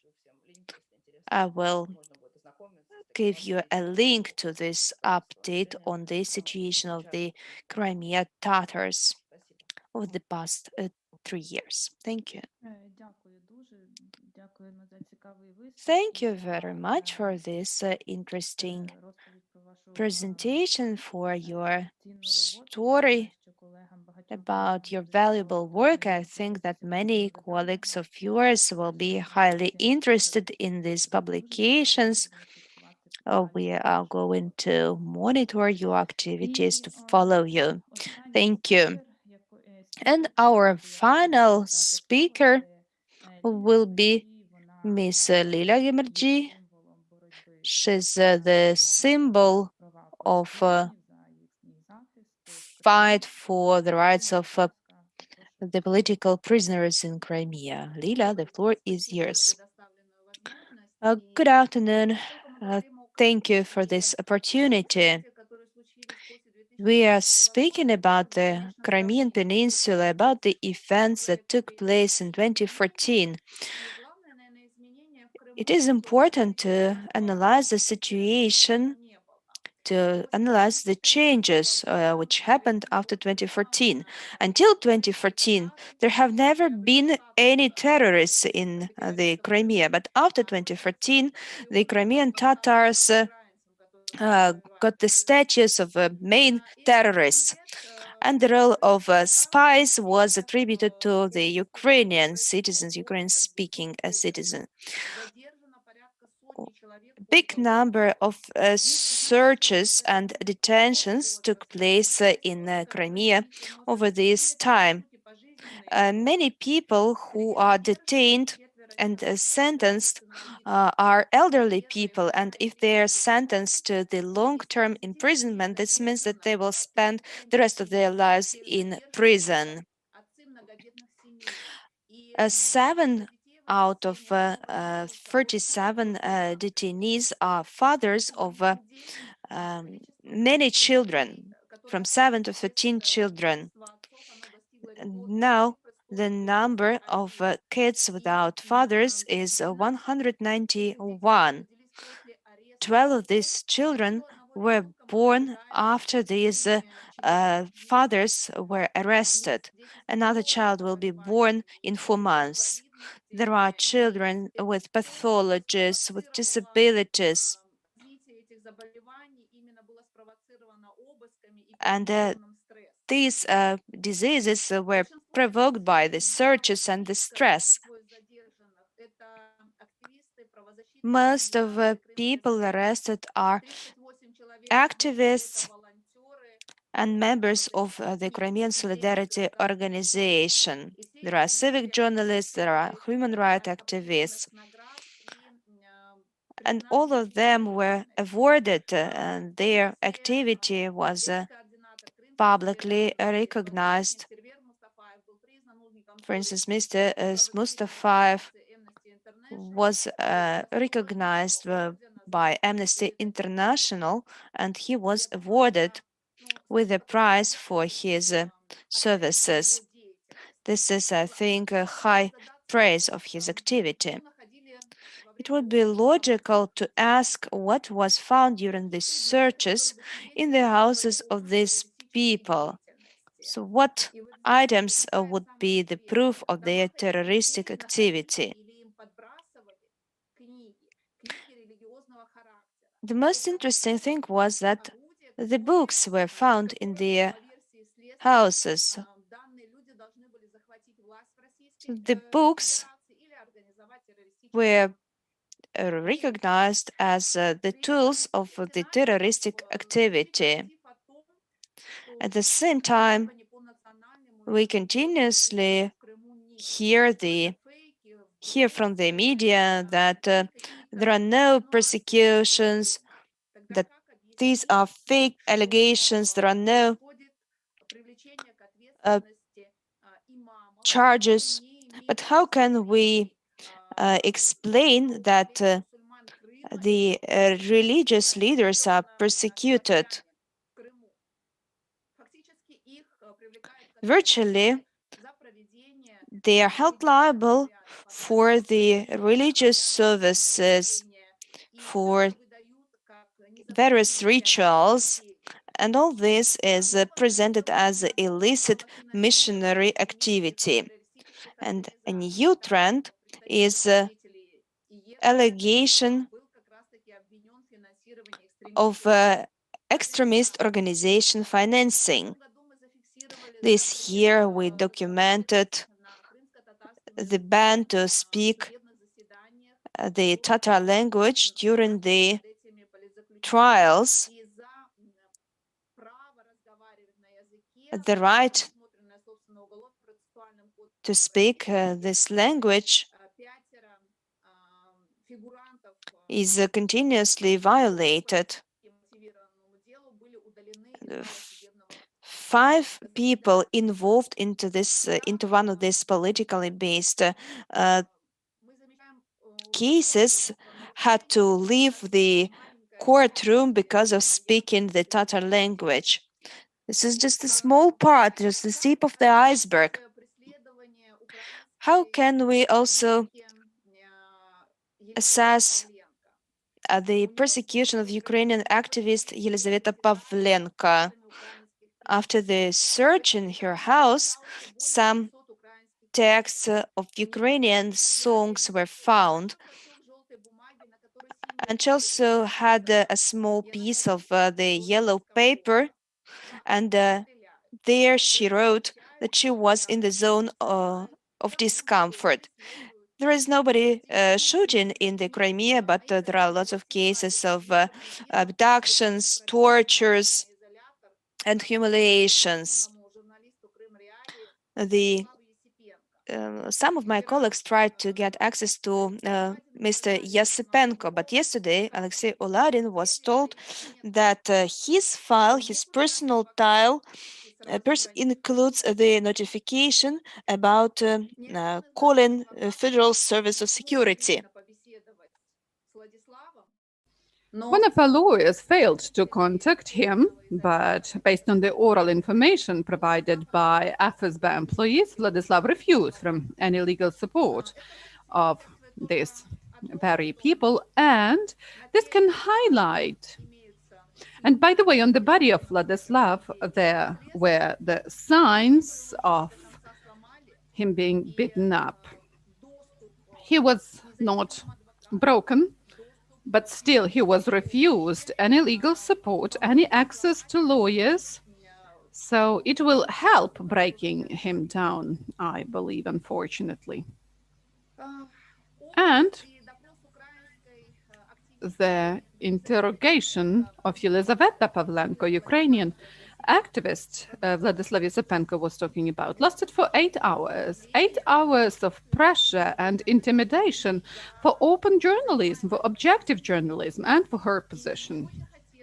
And I would really like that the next time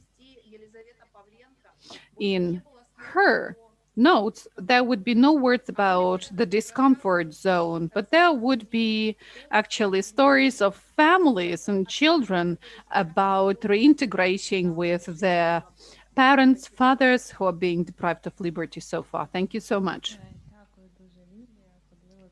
Thank you, Lilia, for sticking once again to the time allocated to you, because we are lagging behind the agenda a little bit, but we may have shorter discussion. Thank you so much for your presentation. And, well, I'm going to have the Q&A session announced, let us have a look at the questions asked by YouTube viewers. We have two questions here, and Konstantin Revutsky is to answer those. The first question was as follows: in what way you plan to send cases to The Hague? What is needed for that? And the second one, these facts, well, I believe when you were mentioning the cases, you document involvement of Russian military personnel. These facts pertain to Luhansk Oblast, or are there facts on Donetsk Oblast as well?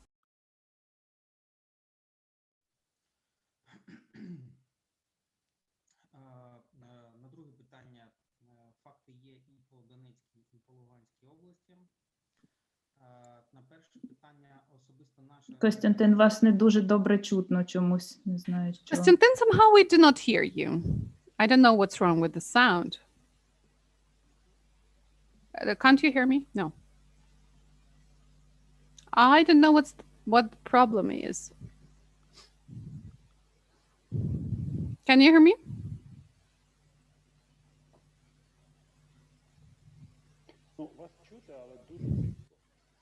We can hear you, but the volume is terrible. Maybe if you come closer to the monitor. Well, responding to the second question, yes, we document these cases to Luhansk and Donetsk Oblast. Our organization is not directly communicating with international court. Our partner organizations are dealing with that. Unfortunately, the volume is very low. There are some cases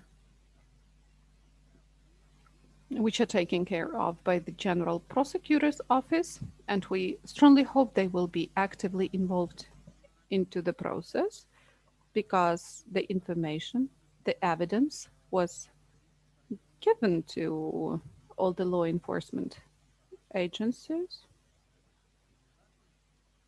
including information from civil society organizations. And now we see that this work is getting even more active.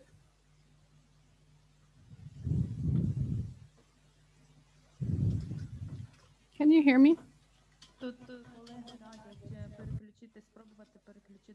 Maybe you can switch the channel. Interpreters cannot hear you. What shall I do for that?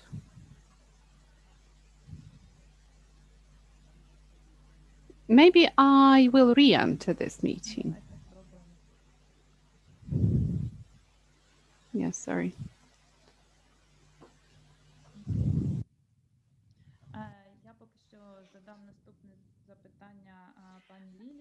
Then I have next question to Ms. Lilia.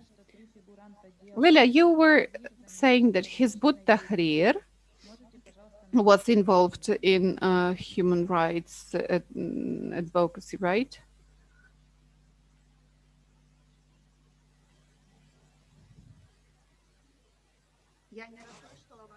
Sorry, I didn't hear the question. Can you repeat it? Yes. Lilia, you were mentioning that there were 3 people involved in the case of Donbas Crimea. Can you mention the names? So, Rizai Izetov, Taras Ibrahimov was mentioning him because he is a member of that big group, ex-coordinator of Crimean Solidarity, Server Mustafayev. There is the case of the second Bakhchisarai group against him. And the third human rights advocate was, I beg your pardon, let me think of his family name.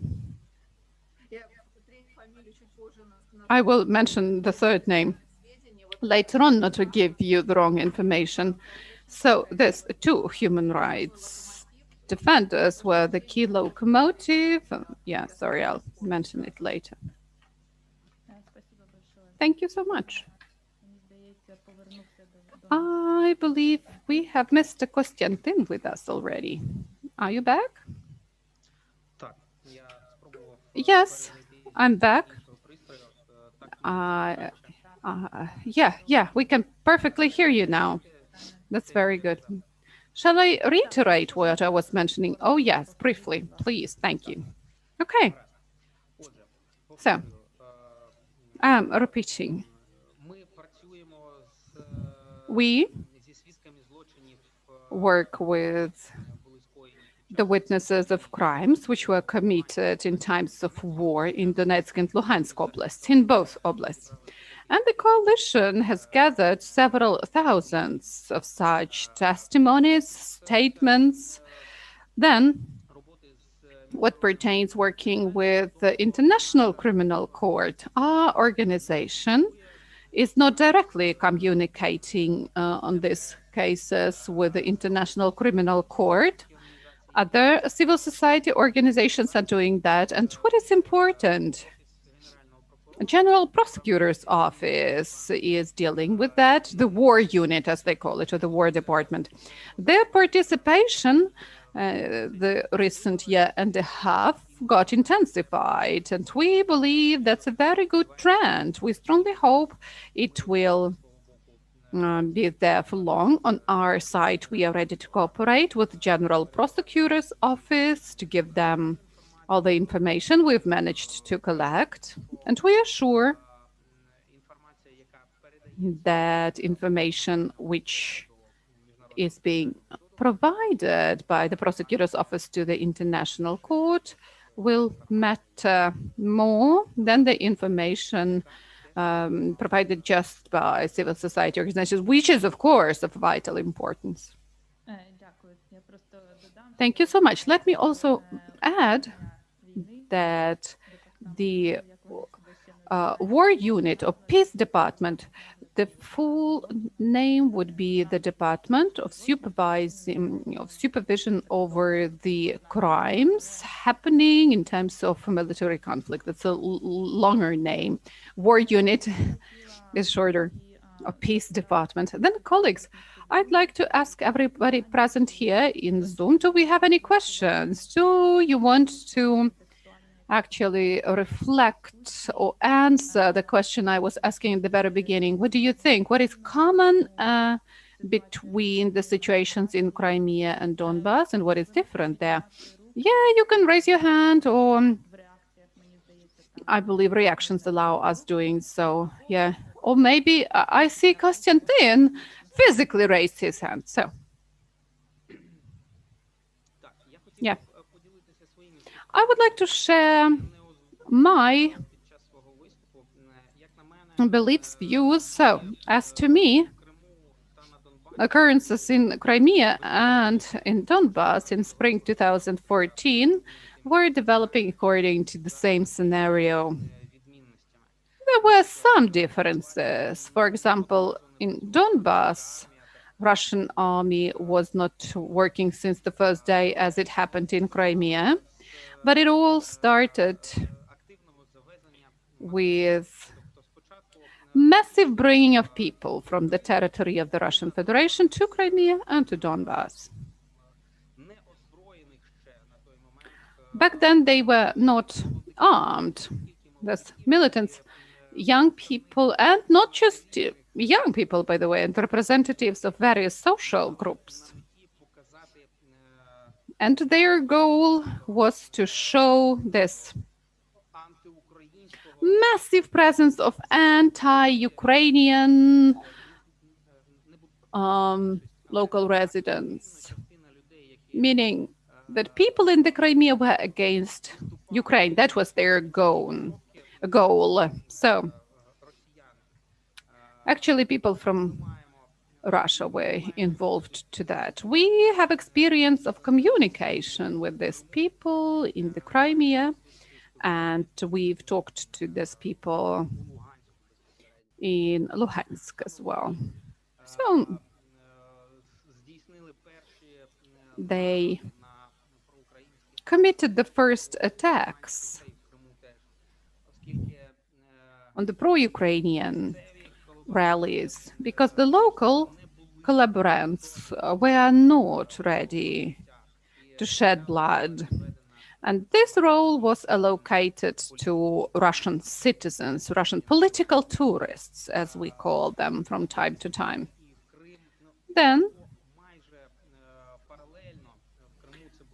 well, it happened in parallel. In Crimea, but there was some time gap in Donbas. But still,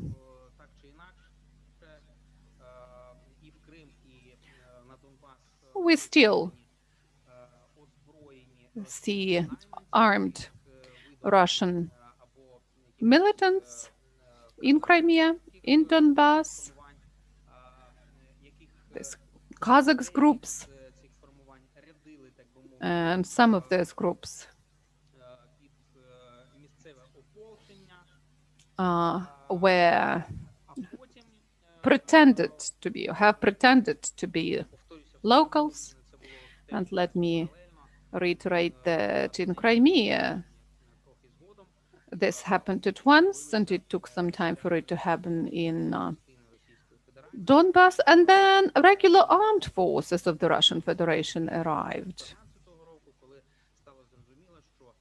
They arrived to Donbas in summer 2014, when it was clear that the previous efforts were not enough to stop the anti-terrorist operation forces. So scenarios are identical. And the same scenario was being implemented in several more Ukrainian oblasts or regions, in Kharkiv, for example, in Mykolaiv, in Odessa oblasts. And luckily, thanks to decisive actions of Ukrainian law enforcement, and thanks to the fact that not all local elites were corrupted and Russia-oriented, the scenario was avoided there.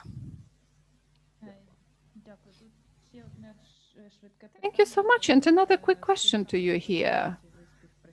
With whom in that very peace department you cooperate? We work with investigators of the department and with the leadership of the department. Yes, Stefania, I see your hand.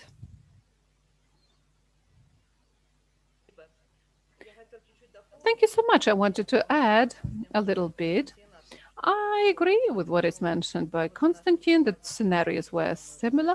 But in a first report, which we were drawing up, we've described the mechanism of recruiting people from Rostov Oblast of the Russian Federation. They were going to Donetsk and Luhansk Oblast. And we were actually recording it through the draft commissions, for example. So these people were related to army. But these were people who in the first place arrived just because of money, to earn money. Speaking about Crimea, well, the Russian Federation is not negating even that, so there's nothing to prove. It's not difficult to prove as the presence of the Russian Federation army. But we have plenty of evidence that there were professional representatives of the armed forces. And those were people who participated at the military actions in Caucasus and in Syria. That's often the same people who participate in this. And that's the tragedy, of course.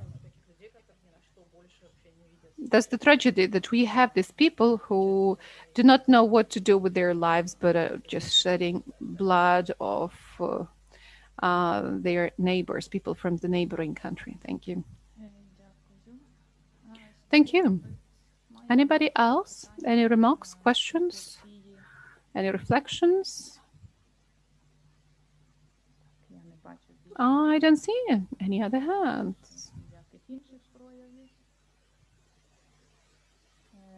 Так, So, у нас є ще список we also have a list of questions форм, які заповнювались. from the forms you were filling in as participants. Ну, ось тут цікаве питання. Well, here we have an interesting question pertaining to the ecological situation, environment. І воно звучить так. And the question is Чи as follows. будуть після повернення з екологічної точки зору ці території Whether these territories проживання на них? be good from the ecological perspective, whether they will be actual, whether they will feed the purpose of living there. Do we have any specialists in ecology?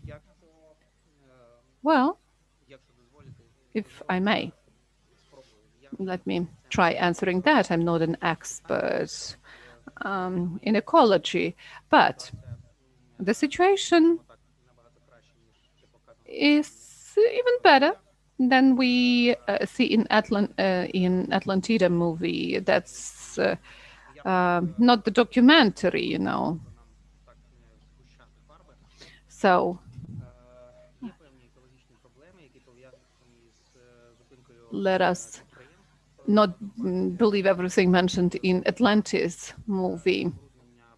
There are some problems with coal mines and with contamination of soils, including radioactive contamination. We know about the problem of Uncom mine, where in 1970s there were some nuclear tests carried out, and this very nuclear capsule is, so to say, frozen there. There is this threat of radioactive contamination of rivers and maybe even part of Azov Sea, and there will be some influence on its aquatic life. But in general, the situation is not as critical as it was demonstrated in this anti-utopia Atlantis movie. So, but I see some truth there on the other hand. Residents of Donbas are very stubborn people, and after these territories are liberated, after they are brought back to Ukraine, life will be possible and will be great in these territories because people are very eager to go back to freed Donbas, and a lot of people will see some, you know, good challenges in it all. Thank you. And Vitaly Titich was raising his hand. Vitaly, sorry, I didn't see it once. Yes, thank you so much. Let me express my gratitude to organizers for this opportunity to join, listen to speakers. This information is very important and interesting for us. I tried not to interfere, but we plan to join these processes as regards Crimea and Donbas. And speaking about human rights, well, we are trying to protect cultural heritage within the occupied territories and territories which are called gray zones next to the demarcation line, a contact line, because these territories contain even UNESCO heritage. The situation is very critical, if to be brief. And our clients would be national art museums, art institutes, foundations, and we've been involved into this very process. So we see that the situation is very serious. And we can say that the state is not performing its functions and the liability is undertaken as regards doing its best to protect the cultural heritage. Цим питанням ми будемо займатися і And we are going to do our best, of course, and communicate. So let me reflect a little bit here, what is common and what is different. So what was mentioned by Konstantin, he confirmed that Donbas and Crimea and other territories of Ukraine, which were protected from further aggression, would be part of one bigger plan of aggressive war on the side of the Russian Federation. So we can see that, and that's actually obvious for us. I believe we shall always be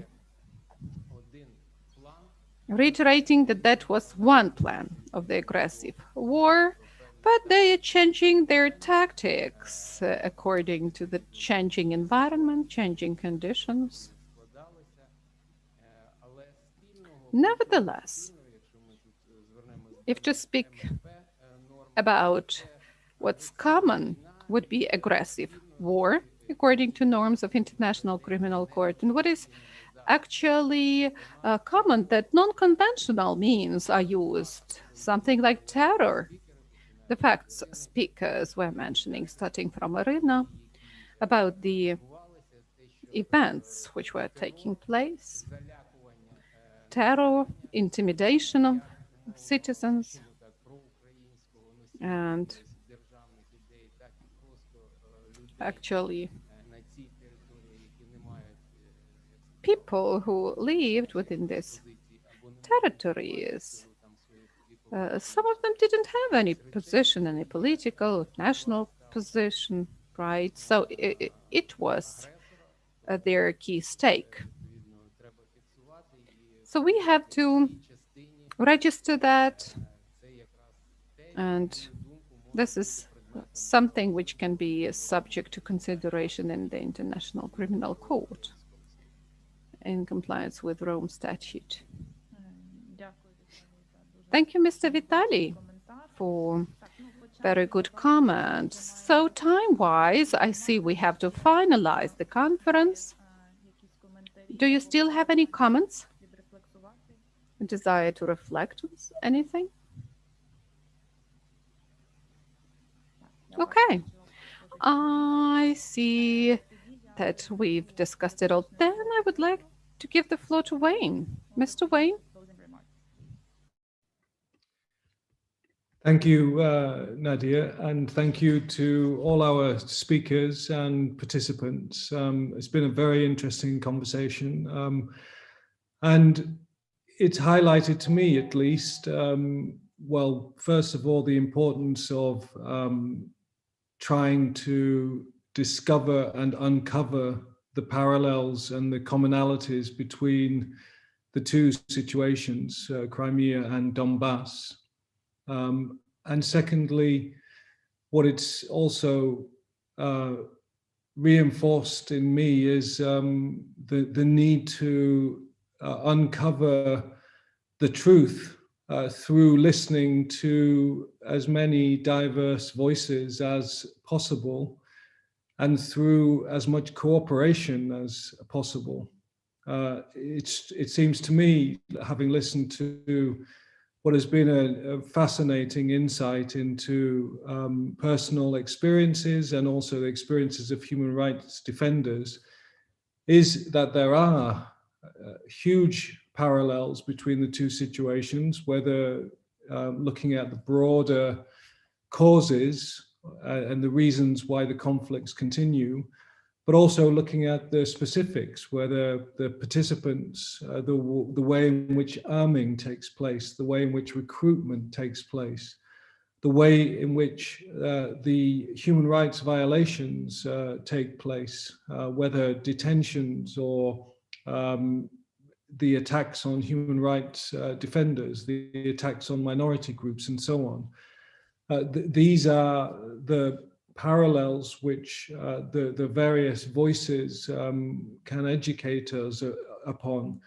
And that truth, a variety of truths, from personal truth to the legal truth, is vital for, I think, Ukraine's future.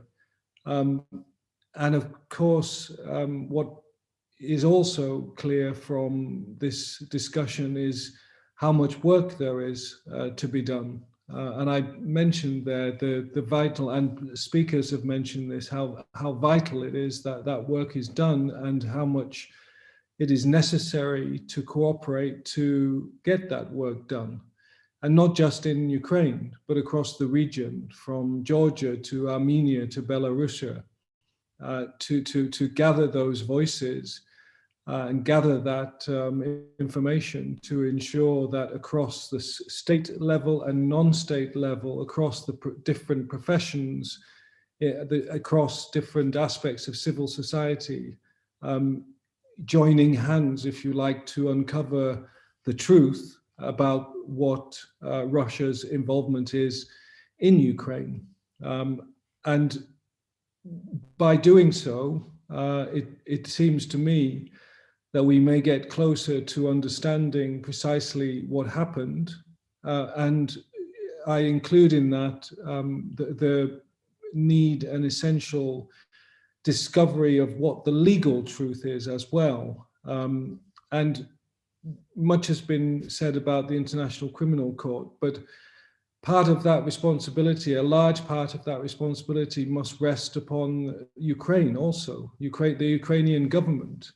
The International Criminal Court will, in due course, in the future, provide us with some kind of legal truth, but it will be a partial truth. It will only look at a handful of cases. Real truth, real comprehensive truth will come when Ukraine gathers those voices, cooperates in search of the truth, and looks towards recording precisely what happened, both personally and also legally. And of course, that's a huge task. And I mentioned in the opening remarks about GRC's project to try to work towards some kind of authoritative legal opinion concerning Russia's involvement. And everything I've just said and everything that I've just heard makes me appreciate the need to ensure that the voices we hear and have heard today are translated into a legal truth, an international humanitarian law truth, an international human rights law truth, a public international law truth. These are the truths which will stand the test of time and are necessary for Ukraine to be able to resist and continue to resist the attack upon its territorial integrity and its sovereignty. Thank you very much for such a wonderful insight from our speakers into these issues. Thank you.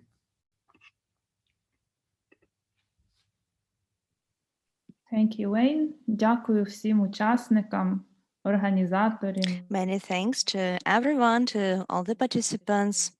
My gratitude extends also to those who organized this event. I think it was a very intensive, rich in information. At the same time, it was quite painful and stimulating, urging us to join our efforts and improve our performance. Thank you.